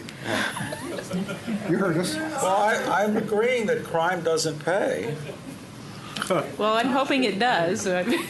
No, but there are a number of our code enforcement items, and I'd have to check and see if this is something that we would have here, where every day can be a new fine because you've still got something, on the sidewalk. It's true that you you could leave your car parked in front of your house, your trash cans on the curb because it was trash day, and go away for 2 weeks in the winter and have left a car there for 72 hours, left your trash cans on the curb for more than 6 hours, and not shoveled your sidewalk for 3 days. You can lose your car. Your trash cans. The reality is that we don't have much And there's a enforcement. debtor's prison just because you were away. And you can go away in the summer and not cut your lawn and have weeds and get that cited too. No, I don't have a lawn. Okay. You know, I have a neighbor who is a former city council member who also served in other legislative bodies who I had repeated complaints over the last few years about this person's lawn, both that it was, sidewalk, that it was both cluttered with leaves, that it had snow and ice on it. And, you know, I did what a good neighbor does. I'll pat myself on the head for this one occasion. And I contacted this person and I said, you better make provisions because people are complaining and all of this. And so, you know, maybe your neighbors would do that too. Or they would just go out and shovel knowing that you're away. I think that happens a lot, actually. Or they turn you in. The other thing, the other thing that we have been looking at too is that there are some routes that are more important than others. That we would have city staff go out there. We could send the bill to the property owner for that work, because ultimately it is the safety of the pedestrians to be able to get around. The other provisions that are here. That the city manager is responsible for implementation. I mean, I hate taking Jesse out of the loop and some of the other folks. We had very specific people named for various activities, and it really should be the delegation to staff by the city manager. We had wished to remove Maple Avenue as a snow emergency route. We still leave the provision that we could name a snow emergency route, but we take that one out. And to prohibit depositing snow in the right-of-way from all adjacent property, not just rooftops. And this is one I really get annoyed by the people who do their snow blower and blow the snow out into the street. Commercial parking lots, commercial building parking lots. That's right. They shovel it into the street or across the street onto the sidewalk. That's right. So all of those things, on that one, if you read the notes in the package, I'm actually happier to have higher than $25 fines for situations that, as you've just mentioned, Councilmember Grimes, where you've got a fairly substantial deposition of snow. Could I just ask, though, isn't the little grassy strip between the sidewalk and the street called the right-of-way? Yes. So we should just figure out how to not. So I think I will look and see how I've worded it, but it's to be is that it's Paved not. right-of-way or... Yeah, I'll double check on that. Good point. And did I understand you correctly that Councilmember Grimes' theoretical problem of where commercial or large, well, I guess anybody that plows snow and deposits on the sidewalk is also a violation? Yeah. It's not theoretical. We saw this repeatedly at the Essex House. I've seen it repeatedly from the Tacoma Business Tower in downtown Tacoma Park. And we contact those people and they generally go back out and correct it, but shouldn't be doing it. As long as we recognize that depending on how we define it, we don't want to define a violation on the part of the city snowplows who plow the street and it curls up onto the sidewalk. I'll look at it more closely, how we word it. The current language in the code only cites snow from rooftops. Right. Which is kind of silly, but is not been our biggest issue. It's been more the issue of the large people plowing the snow out into the street. I'm just pointing it out because I don't want to end up where we say okay and that's the language and then somebody comes back and says, but I can't you're not in imagine we would get a compliance. photograph of the city plows doing something incorrect in a future presentation. So. But no, I will look at the language carefully. Another recommendation by staff was that we could look at a pilot program for this winter with certain streets and to see if an alternate side parking arrangement makes some sense. It's something that when the staff got together to talk this out, how to make this thing, that they'd like to try it as a pilot. And of course, we would do education efforts. What I would like to get from you is direction about confirming the items that you talked about in your straw poll, making any other recommended changes. I noted a couple of the comments from this evening, to turn this over to the city attorney's office to prepare code language so that it could be something that could be presented back to you October 29th and November 9th, so that we have some actions for this winter. And I just want to get a sense, is the council still comfortable with the straw poll that we did, particularly as it relates to the fine amount? Yes. Okay. Did I hear Councilmember Mayo suggest something different tonight? You did. Did we want to consider his proposal? I can't hear anything that you're talking about. I had proposed more of a graduated fine system. I thought the question was, did the Class C, G, was that already in there, or was it something that we would need to deal with? I think that You talked about third or fourth offenses. Yeah. How could we continue to get larger after a one-time increase to 50? If you went from 25 to But the basics of the starting at 25, everybody agrees to. So this is an if we can have more information back about what we would need to do, like an alternative for if it's a Class G, except it's different because of that graduation. Okay. as proposed with the option, with, like the attorney providing some options on that. An optional addition in that section that would allow. Okay.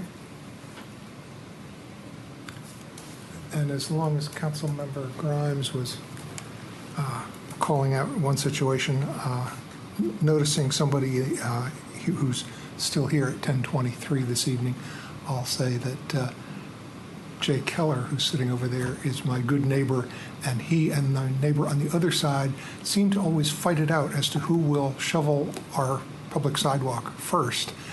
And we hear the snow shovels scraping before it's even time to get up, so that by the time we get up, the sidewalk is shoveled, there's a path from the street to the front porch, and the newspapers are thrown up on the porch. Yeah, that's just because you're the mayor. What about the Ward 4 council member? He's a good example of the good neighbor policy in action. So are people in general agreement on these steps? Do we need to talk about any of these? Okay, Councilmember Schultz. I have two questions, and actually being down to earth about it at this point. One of would be the snow emergency, kind of, for lack of a better term, exception or waiver. We all recall February 2010 when Snowmageddon occurred, and obviously in those kind of occasional situations, enforcing these things would be really out of the question. At some point, it would become in the question, but and I just wonder, is there a provision? Do we have a provision in the ordinance today that allows the city manager to sort of unilaterally waive things in an extraordinary snowfall situation? I will double check with the city attorney's office. I think some of the emergency situation information that's already referenced, from a practical standpoint, would come into play. But see if there should be some language for that. Because if it was, then that way residents who aren't going to be out there giving themselves heart attacks trying to keep up with one of these crazy blizzards that we get about once every 8 to 10 years or something like that. The other question I had has to do with would enforcement in would it be done on a complaint basis like we do with, say, 72-hour parking or a lot of other things, or is it something that would be more systematic initiated by staff, or don't you know? Well, it could be done either way, but I think that the push is to go out and do enforcement. I mean, the whole concept of having the sidewalks shoveled means that people can get around. And it really, if you don't shovel soon, it turns to ice. It's much worse. And so I think that there's a strong interest in being proactive on this. From a practical standpoint, we're probably not going to be out at 9 a.m. to see if everything's shoveled by, before 8. There will be some places where we'll be watching it very closely, but certainly by the next day we'll be out giving out citations. Probably especially on streets where it's really dangerous to walk in the street. There's that. We're also, putting a lot, just from a city standpoint, putting a lot more equipment and personnel into cleaning the sidewalk ramps at intersections and those kinds of things, so that we can all play a part in getting the sidewalks back to good condition quickly. Councilmember Smith. Thank you, Mayor. Quick question. Last time we talked about this, I asked if SHA was responsible for clearing their bus stops. SHA, no, they don't. They do the streets. They just do the streets. Right. One of the things that you will remember from our presentation on our new contract about our bus shelters is that we will be requiring cleaning of the snow from that. I'm thinking like Carroll Avenue, where I've noticed that that there's just the bus areas are just packed with snow, and we don't clear them. SHA doesn't clear them, because when I was at the meeting about the Carroll Avenue Bridge, SHA said it was our responsibility. SHA normally gives anything related to sidewalks to the city, to the jurisdiction, to the local jurisdiction. And our PW staff have purchased more pieces of equipment, and we've put more attention and staff to clearing on sidewalks. So, we have to do that. Okay. All right. Thank you. Probably just like they all of a sudden said, we build it and then you maintain it. Right. And I do wish SHA would do a better job. One of the things that's frustrating to me is they're building a new bridge going to Blair on University Boulevard. And the new sidewalk along the bridge has no room for snow. It's the same 5 or 6 feet curved to the railing, and you just know it's going to be blocked. And that's been a traditional problem there in a number of places where you don't have an option. You can't walk on the street. You can't walk around it because it's over the Beltway. So they haven't got the message yet on that. Well, in that case, I remember having exchanges with Councilmember Reamer a few years ago about, maybe one approach is, since the road is 3 lanes on each side, you shovel 2, and you shovel into the curb lane rather than onto the sidewalk. Right. I mean, so there are ways to do it that rebalance in favor of pedestrians where we are way overbalanced in favor of cars, vehicles. That's an area they have not moved far enough. So I can give this information to the city attorney's office and bring it back then. Yes. Thanks very much. Okay. Next, we'll go to agenda item 6, recreation needs and opportunities, with 4 parts. And we're an hour and 20 minutes behind, so We'll make it. we'll see what happens on this one. And we've got one more after that on the Montgomery College Facilities Master Plan.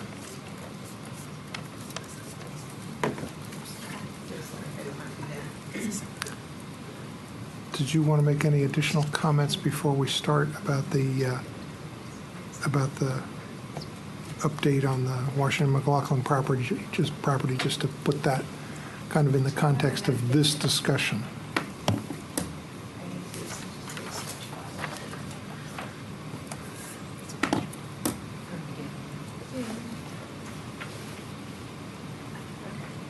Did you want to say anything about the Washington McLaughlin, just in the context of this discussion, just to reiterate that what we are and aren't talking about in connection with that property this evening?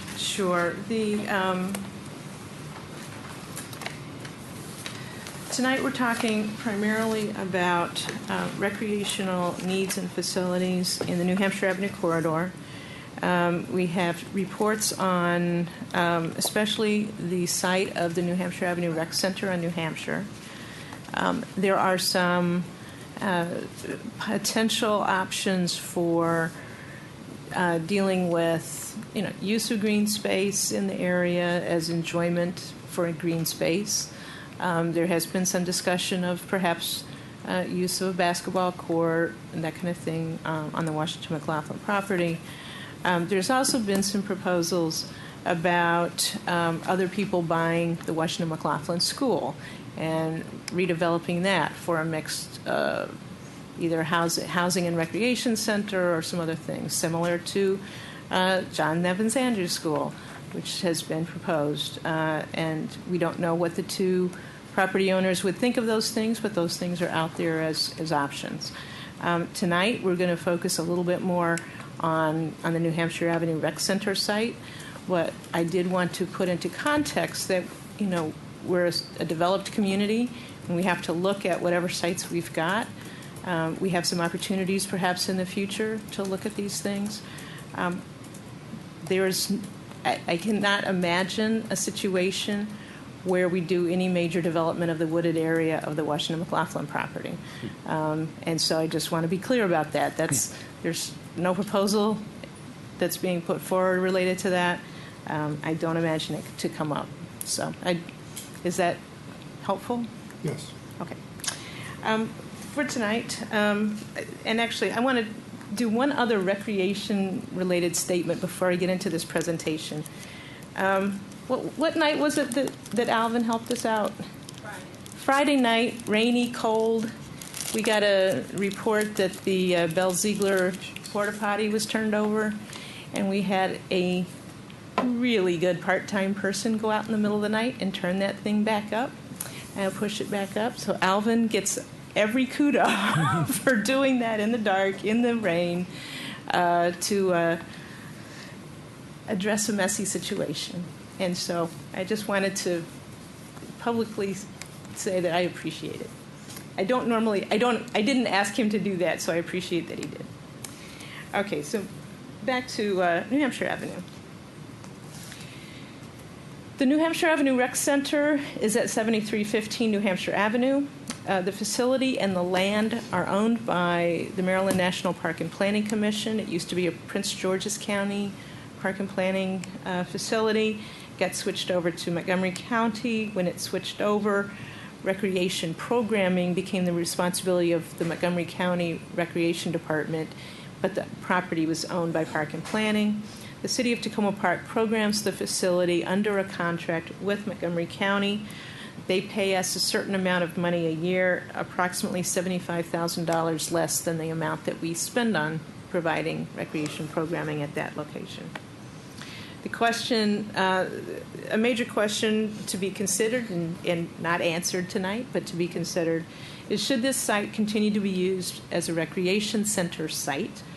Or is there a desire to have the property sold and redeveloped for another use and establish recreation facilities elsewhere in the area, presumably on the eastern side of Tacoma Park? I will mention that there was a meeting today with some representatives from Park and Planning, and so we learned a little bit about what would be required to have a transfer of land to us and what would they need to see. Essentially, there could be a swap of land, some land that would attach to their Stream Valley Park, and we could own the recreation center site. You mean city land that you would There'd be swap? city land that could be attached. It's adjacent to Park and Planning land. It would increase their land a little bit, but for this particular property, so there'd be a swap. However, it would not go forward unless there was a guarantee that recreation services would be continued to be provided. They're not just going to give it to us to sell and make money and not see recreation services continue to be provided on the eastern side of the city. That's easy. They would provide the recreation facilities before they swapped. we had quite a discussion, and we went in circles for a long time. Nevertheless, they would work with us on this.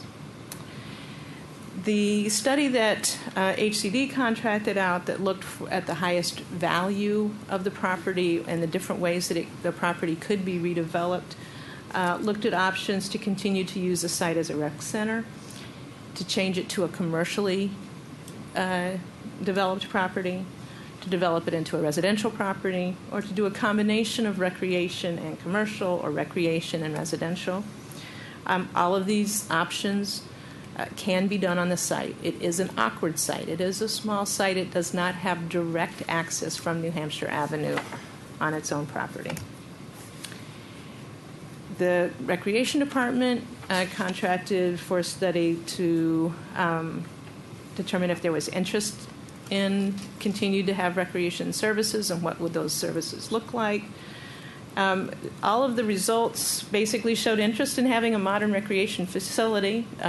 Things that you would find in a standard recreation center are the things that they're interested in. There was question about whether it should have a swimming pool, that there was a desire to have swimming facilities someplace, and there were back and forths about, well, obviously there's not enough room to have it on that site.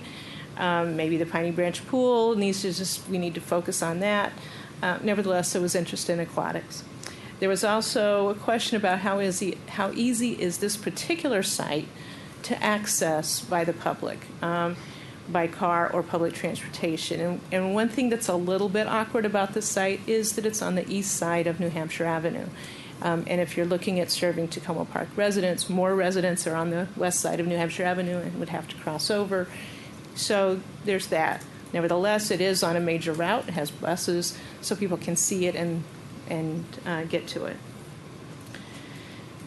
Both of the studies showed that renovation of a rec center on site with a new gym and interior modifications at a modest level could be possible, and they both saw something in the $4.5 million range. One thing that was interesting is that Prince George's County recently renovated, and it's not open yet for use, the Palmer Park Recreation Center, which had a layout very similar to our current New Hampshire Avenue Rec Center. Same square footage? Very similar. And that renovation was $7.9 million. So just so you know, it's still not a major building, but I have a few pictures of it, so I'd like to show them to you. This is the revised, renovated center. The center of the building and the area to the left was the original gym. A new gym was built on the area that you see to the right.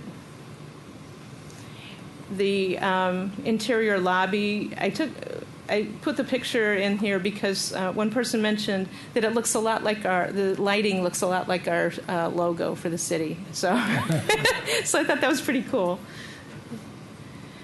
They have a gym that also has a second level running track, and they have a pretty nice dance room studio. So I just wanted to show those to you. Nevertheless, this is a fairly small building, all told, and it was about $8 million to renovate it. So we went through and wanted to answer any questions that you had. As I thought about how we go through this, we can go into the details of any of these studies, but that to me didn't seem like the most useful part of tonight, and I can answer questions that you have. But really, I wanted to hear from you your sense about if you think that it makes sense for us to focus on this just as a rec center and we should continue to try to look at it, or if you are interested in kind of leaving it as one ball to juggle as we look at how we might serve residents on the eastern side of the city with rec services. And I really just wanted to hear from you kind of what you thought when you looked through the information in the package, what questions that you had, what can we go back and look at. Then we can talk a little bit about Washington McLaughlin's site and perhaps John Evans Andrews, but I think those are fairly prospective discussions. I wish we had a better sense of the potential timeline on the John Nevins Andrews site, just because it might present itself to be more of an option if it was near term. My understanding is that the Adventists are going to be making some decisions about what they do with their school November 8th. And so we should hear after that if the school building ends up being available. I know there's been interest in that in using any facility in Tacoma Park for additional community uses or school uses or recreational uses. That particular location does have field space, which many places don't. Some, yeah. And it already has a fairly large gym. Yeah, I mean, I think one of the things both with the Washington McLaughlin School and with John Nevins Andrews they're both older buildings that don't meet current school codes, and so you'd need to go almost nothing. You can't just turn it over to use for that kind of use by somebody else. There would be a good amount of you'd tear them down, you'd renovate them in fairly significant ways if you wanted to use the buildings. Question about these options. Mm-hmm. I didn't read this thoroughly, so I might have missed something. Is there any consideration of whatever the option is, other than just use as a recreation center, to have street-facing retail space, retail or service space? Mm-hmm. Well, that's the commercial use option. That's not just office, because when I was looking at the diagrams, because those are easy to look at, I wasn't seeing commercial, but I guess I missed it then. Yeah, I mean, I think that one of the things that's tough about this location, I mean, in some respects, it's a really awkward location. It's not on there is a sidewalk, but, it's not immediately adjacent to other retail facilities. So it can be used for retail. It can be used for office But space. it's immediately adjacent to 450 units of apartment space. Is that it? That's right. Yep. That's right. And so, which is by the way an argument for keeping on that side of New Hampshire Avenue. Mm-hmm. But anyway. Right. Councilmember Smith. Thank you for the presentation. Mm-hmm. What I would like to see on the site is residential, recreational use, but also retail. And the way I think we could get there is get the county to transfer the property to us, right? And then we could sell all or a part of the air rights to the building so that we can allow someone to develop on top of it. And then they could give us a new recreation center in X amount of square feet, 40,000, 50,000 square feet. That allows the city not to have to put any money into the project. But also, if we don't sell all our air rights, we could get some of the revenues that the developer would make from the finished project. right. If there is some information about how you might be able to do some kind of a combined facility or other options in the report. It is a limited site just by the size, and it was upzoned, so it's able to be bigger than it used to be under the new zoning now. So that is something we can look at. I know several of us have toured some of these facilities where it's now a private property owner that then has a public recreation facility as part of that complex. Most of those are a lot bigger than what can fit on this site. And, there's options that, the adjacent property owner might be interested in something related to that. I think Orla would be the first person you discuss the proposal. And so, that is something that exists, but whether we want this to have that recreational center there in combination with that, or whether we want it to be something that's part of a different complex somewhere else, that we get the money from that and put into that, I think is all an open question. Councilmember Mayo. Thank you, Mayor. I guess I'm Councilmember Smith's proposal I am interested in the sense that it's a way to potentially get a facility that does not have, that comes with a lower price tag than expected if we do something all by ourselves. But sort of two sets of comments. One, and I mean this is the same reason that the county is essentially abandoning service in our corner of the county. We are their constituents, but they're choosing not to provide services over here. I think of the closure of the police substation in Silver Spring and this rec center as good examples of that. I would really want us, before making any investment, even further planning investments, to think about demand analysis of how you can get more Tacoma Park residents to this site. Because while there are two big apartment buildings right nearby, there still are only two big apartment buildings nearby. That's 5% of the city population, and isolated by a very busy, very difficult to cross as a pedestrian road, with bus routes that go north-south, but not bus routes that bring people through the city very much. There's some options, and buses that come out 410 and then go along this route. So that's one big concern, is just the demand analysis of how we provide a customer base to this. I mean, legitimately, there would be presumably a significant customer base that would come from PG County, and that's not a bad thing. But it would probably come at a subsidy, per our conversation earlier about rec facilities. And then I guess the other thing, there is, as we talk frequently about, a very limited city staff who has only so much capacity to pursue projects. And so we've talked about the Piney Branch pool, we've talked about library renovation, we've talked about building a gym in this very building. And I would personally prioritize those projects over this one in terms of spending, dedicating staff time to the challenge of trying to make something like this happen. It doesn't mean we couldn't do a couple of things at once. It doesn't mean we couldn't try to make the library project or the Piney Branch pool project happen and have this on sort of a low burn effort to try to find partners, for example, for the arrangement that Councilmember Smith proposed. But I guess those are my sort of overall concerns and priorities.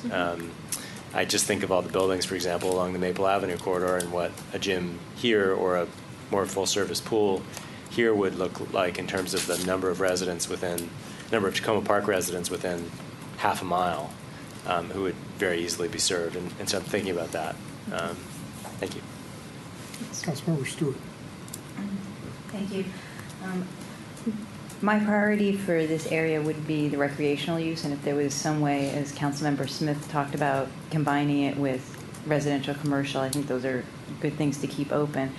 I think there is a demand. I know for residents even in Ward 3, a number of them use this facility. I know they've contacted me and contacted the head of the rec department and wanting more services here, particularly in the wintertime. I know it serves a part of our community and would probably be used even more. I think in terms of its location, I agree with Councilmember Mayo. I also think we can be creative and think about, once more programming is available there, providing some shuttle bus service or something between our community center here and the rec center there, and think about ways that we could get people back and forth to different programs. I also think that could be a possibility if we ever had the John Nevins as another rec center opportunity. I think there's a demand out there for our recreation programs. We heard tonight also that there is a demand for more services for those people who live in our community with disabilities. Rarely do I hear that people feel like we have too much. So I think as we're looking at New Hampshire Avenue, probably more people living there as that gets developed, having recreational facilities in this part of our community is going to be essential. Councilmember Schultz.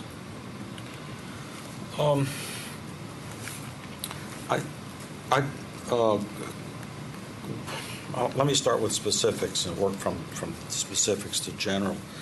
In looking at the the 5 concept plans that the one consultant provided, I noticed that in each of those they're showing a side lane on the east side of New Hampshire Avenue.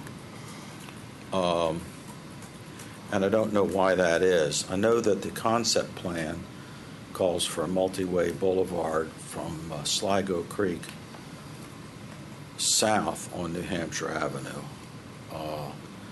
But it is a vision. It's not really a plan. And it'll work in some sections easily of New Hampshire than in others.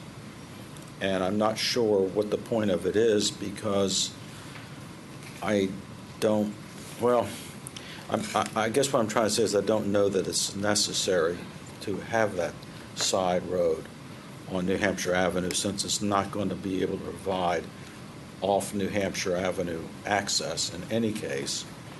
And what that does is that it greatly narrows the buildability, the capacity of that space.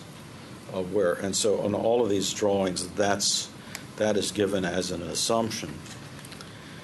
So I think that assumption could be challenged as to why it needs to be an assumption, and then it's not a given necessarily.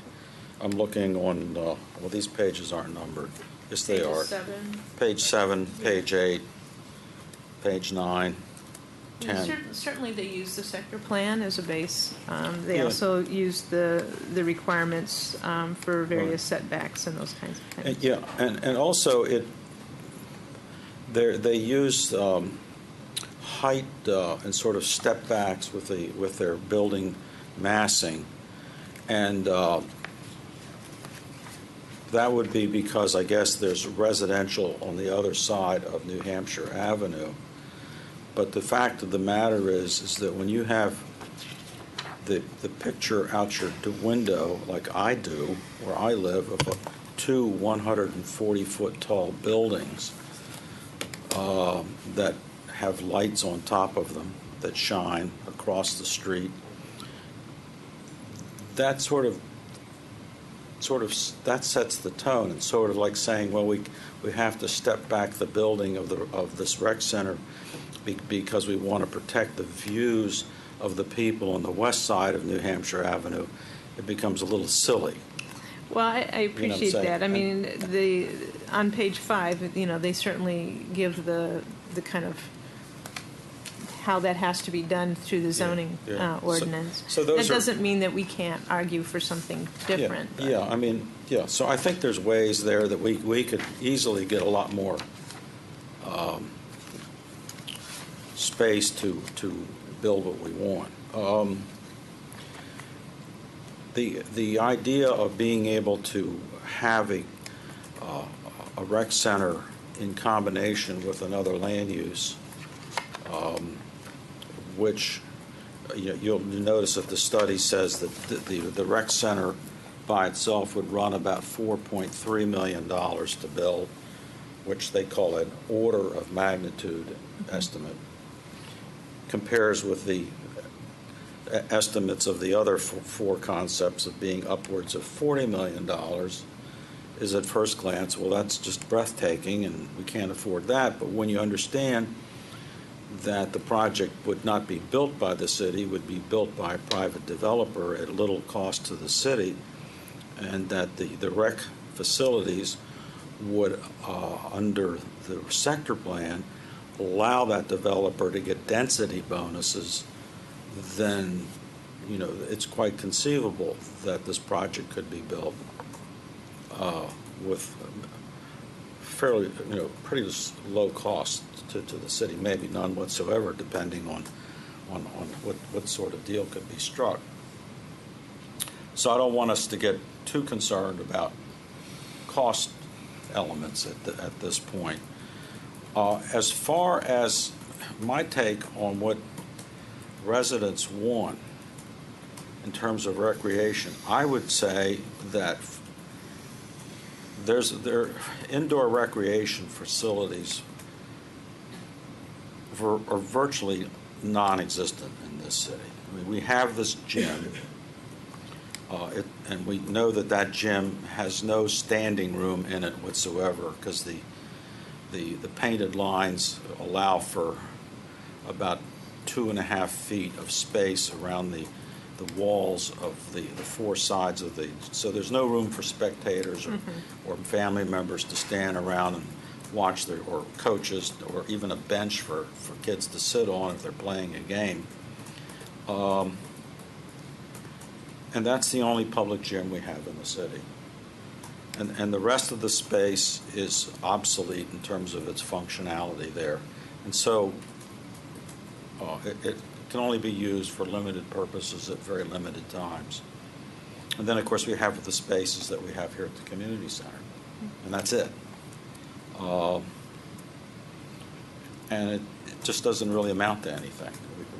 And we're now we're even concerned about the possibility of not having even a public swimming pool in our city. So my guess is that city, and I'm not just speaking about Ward 6 residents here in my ward, I'm talking about everybody, that people that if we build it, they will come. It's true it's on the east side of New Hampshire Avenue. It's a very busy street and always will be. It's true it's a very long ways from the densest part of the city along Maple Avenue and all of those things. But the reality is that there are no sites. Most of the possible sites in the city for a rec center other than John Nevins are along New Hampshire Avenue. Would that there were other sites, but I can't imagine where they are. So we don't really have a lot of choice in terms of where it could be, except along New Hampshire Avenue somewhere for all intents and purposes. And I think what most people want is some indoor recreation opportunities. The survey, they did a nice job of over 350 responses and of getting input from residents. But I think it's very difficult when you ask any resident what they want in a recreation center. It's not necessarily the same thing as saying, if it's there, I will use it. Because people don't have the ability to envision things. And when something gets built and they see it and they say, oh my gosh, this is fabulous, this is great, I want to use this. Right now, people don't talk much about an aquatic center because they don't know what they can't conceive of in their mind's eye of where it would be, what it would look like, and how it would function. Unless you've spent time in other aquatic centers, and I've seen many of them here and abroad, and I know what they can be. So I think we need to be open-minded about what the possibilities here, and I think there's so many possible permutations that I really think it's going to be difficult for us to figure out what forks in the road that we need to be taking when, right? But I do think that the John Nevins Andrews site and the McLaughlin School building are possibilities, but they're both remote. This is something that seems to be, this particular location is more realistic in that sense. But let's also keep in mind that if we choose this site and we say, oh, we want to have this kind of multi-use facility there, the developer is going to have to tear this building down. And you know that for a good 2 years, there isn't going to be any recreation center at all. And that's a real cost that we need to take into account in terms of trying to keep programs going for the kids and the seniors and the disabled people that need them. So these are just some of the parameters. I think, I guess just to repeat one point, is that in terms of the land uses, commercial, office, residential, in addition to a rec center, I think probably most people aren't going to care. What they really care about is where is this rec center, and what are you going to, what's going to be in it for me, or my kids, or my parents, or that sort of thing. Yeah, I think the overall thing for tonight was I wanted to make sure that kind of publicly you got the two reports. Mm-hmm. You start thinking about it. There's a possibility at some point, if a major development comes along New Hampshire Avenue, that recreation could be built as part of that on any one of these locations. We're hoping to have more multifamily residential at some point along New Hampshire. They're going to need recreation services. This area in general, not just Tacoma Park, but all down county, has very limited good recreational facilities. Whether it's indoor or outdoor, it's pathetic. And so I think as we look at options, we do need to think about building something that's good. It's just on this site, it's not going to be very big, and that's we can address and have a gym that has some seating. We can have some things that work better than what we've got. Mm-hmm. I think there's some nice opportunities in the future. But one of the things that I felt a little bit bad about, but I'm not at the point, is I don't have a recommendation yet. I think that I wanted to share this information, kind of get you to think about it, talk about it with your constituents, and maybe we'll hear some more information about some of these other options as well as we go forward. Is there any possibility of a land swap for another commercial parcel, or I should say a portion of another commercial parcel in this general area? I do have one in mind, but I'm not going to say. Okay. It's open to. I mean, MNCPPC would consider that kind of thing. In other words, the city wouldn't be part of the land swap. It would be with a commercial property owner that would gain additional frontage on New Hampshire Avenue in exchange. I mean, I think there's a number of options. They'd consider that. Councilmember Siemens. Thank you, Mayor. And thank you, Ms. Ledlow, for bringing all this information to us tonight. As you know, this has been an issue that's out there for quite a while. There's a huge need.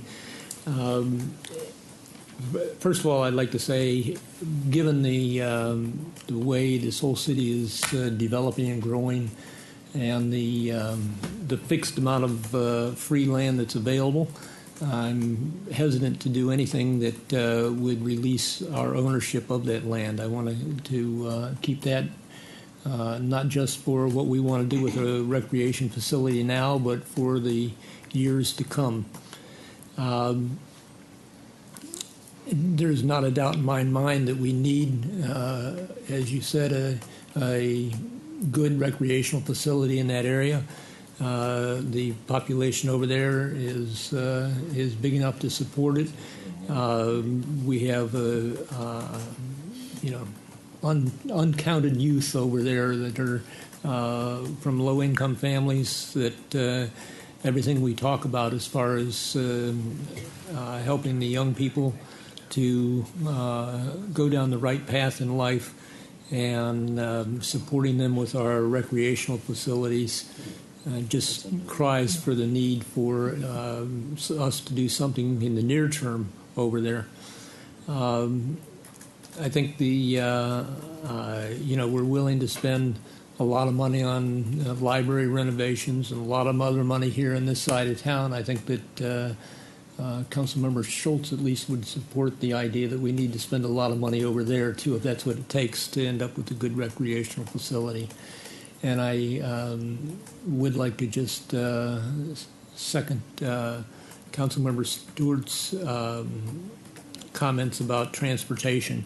We do have a bus that we could be using now to provide additional transportation between that side of town and this side of town, so that the youth on this side of town could take better advantage of the gym over there and the programs in the gymnasium and the workout room, and also the youth over there could be, and adults too, could be using more of the programs that we have available here at the community center. I hear Councilmember Smith's suggestion that we could maybe work a deal with developer to provide mixed use over there. Like I said, I would want to keep ownership of whatever we have. But I do see that when I see what they're doing with the Baptist Church up in Silver Spring, which is a much larger property, but I see that where the developer is building what they want, but providing for the church. And I think the church is even making money on that deal, not just ending up with a new facility. So I think there is some interesting things to explore there. Yeah, I think this is provides a good opening look at what some of the possibilities are. I think Councilmember Schultz was talking about what people care about, and when he was talking, I thought, yes, and something else they care about is how much it costs in taxpayer dollars. And so the possibility for some kind of mixed use and some deal to work out something where somebody else is paying for it, I think we wouldn't be plowing new ground in that, and it's a good thing to consider. And I also think that there's the potential for the John Nevins Andrews site to be more interesting in a relatively shorter time frame than people might think. Yes, that was what I was going to mention. Because I think that has some real possibilities, and I think we just need to keep that in mind.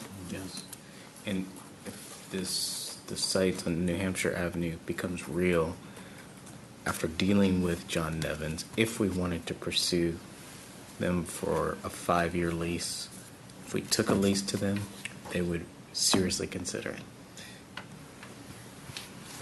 And there could be partnerships there as well. Exactly. Yeah, there's almost so many possibilities. Yeah, well, That's great. we're opening them up rather than closing them down at this point. Yeah. Any other thoughts, or we can move to the last agenda item? Hearing no objection, we'll move to the last agenda item. Thank you for this one. And that is the discussion of the resolution commenting on the Montgomery College Facilities Master Plan. And maybe I'll turn to Councilmember Grimes. Sure. Well, I'll start by thanking Rosalind Grigsby, who's here, for taking a first shot at drafting a resolution. We last had a resolution commenting on a facilities master plan in 2008. A lot of the principles are the same because the facilities master plan isn't hugely changed from that time, nor are the city's principles that we want to apply, namely that the bulk of new development or redevelopment of the Tacoma Park portion of the campus, I should say that the whole Tacoma Park Silver Spring campus should shift in the direction of, as Lorraine Pearsall, who was here, said, the Burlington Avenue parcel, the self-stores towards Silver Spring and away from Tacoma Park if the bulk is going to change. So comments including Lorraine Pearsall's, Paul Krastowski's, and others did talk about some things that people would want to see changed in this draft resolution, and I certainly would be amenable to them addressing the size of the Science North building and the South building more explicitly. Keeping Fenton Street open during construction certainly seems reasonable. I'm not quite sure what to do about the laboratory and building that Ms. Pearsall referred to, but in any case, yeah, sure, I did major drafting here, so I mostly like it. I'll just mention that there's one point that's open that's referred to in the whereas clauses, whether or not Montgomery College is required to submit the facilities master plan for mandatory referral to Montgomery Planning, which is a 60-day period.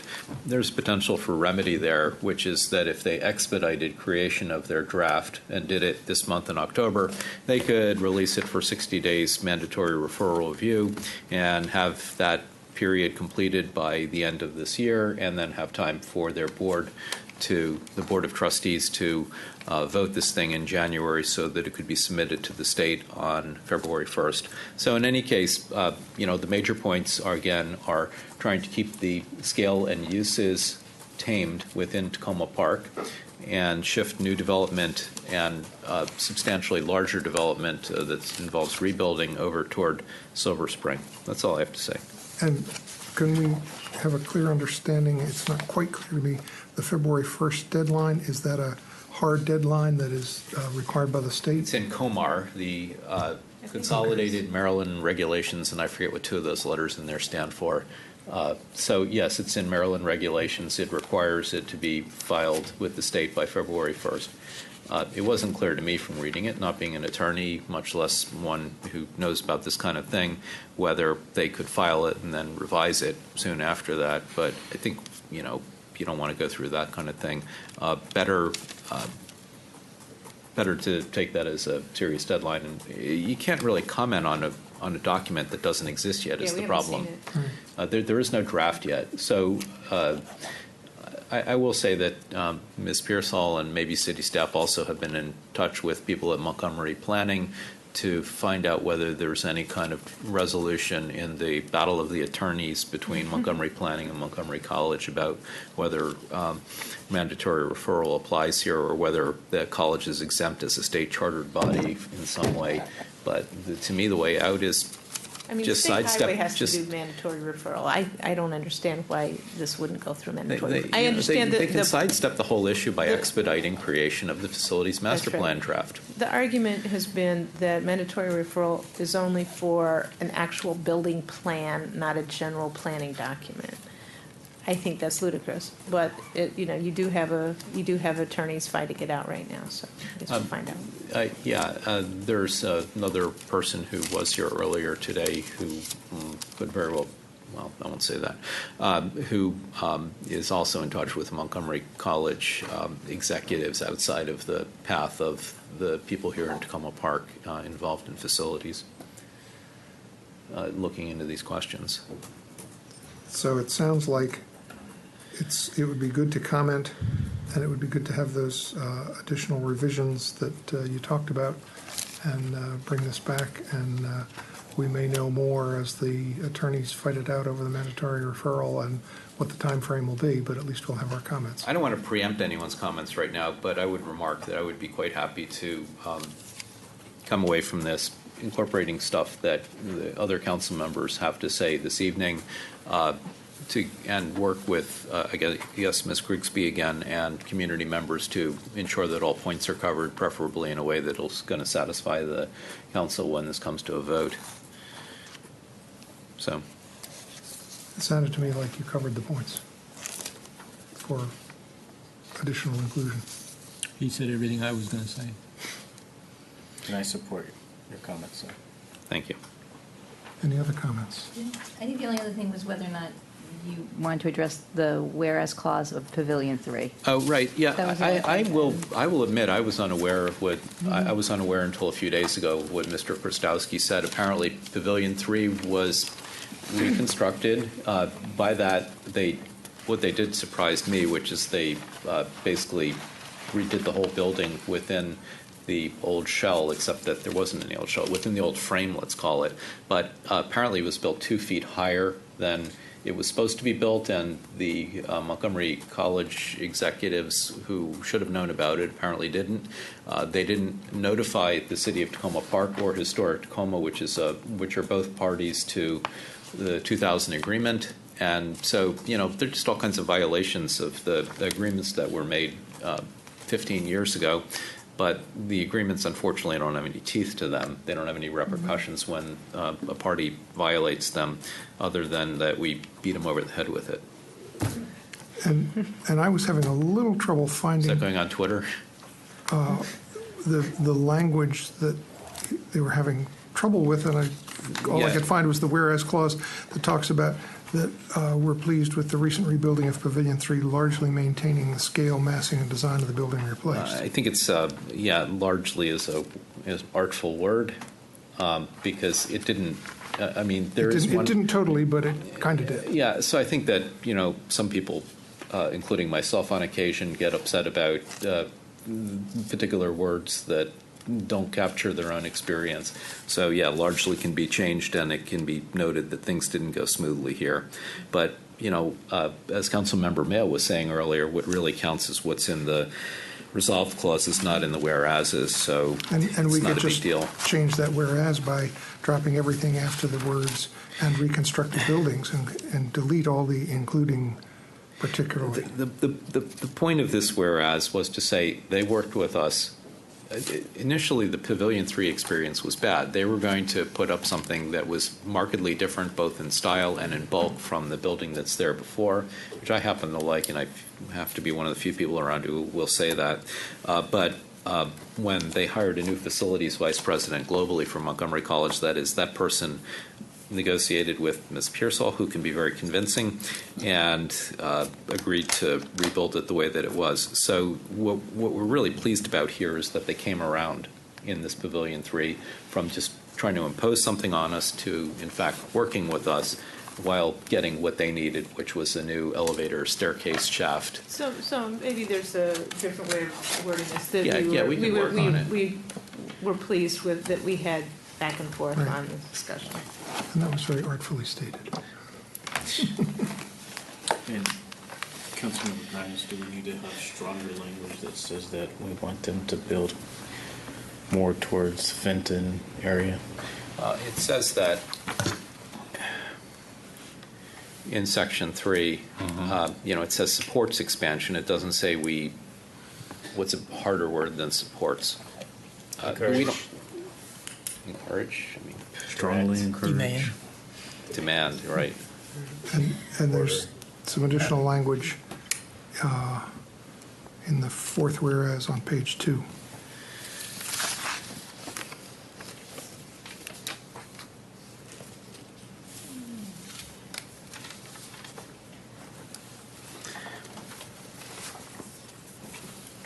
I don't have if you have a suggestion there.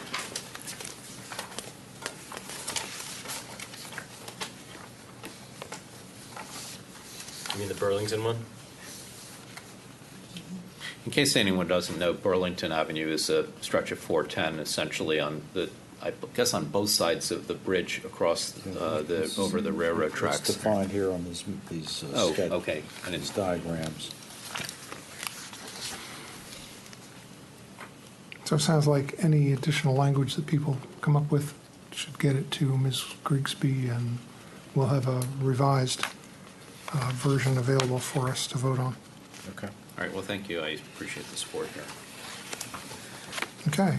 Plus, we get out of here quickly. Any other comments? You want to about bicycling? Yes. Do you think on the Section 4 where it says pedestrian, do you think we should add anything? Sure, we could add that word. So, the context there is that the Metropolitan Branch Trail terminates at the end of Tacoma Park, and that should be extended pretty soon into Silver Spring and all. But yeah, that's definitely part of it to maintain good bicycle access. So sure. Okay. Anything else? We're adjourned.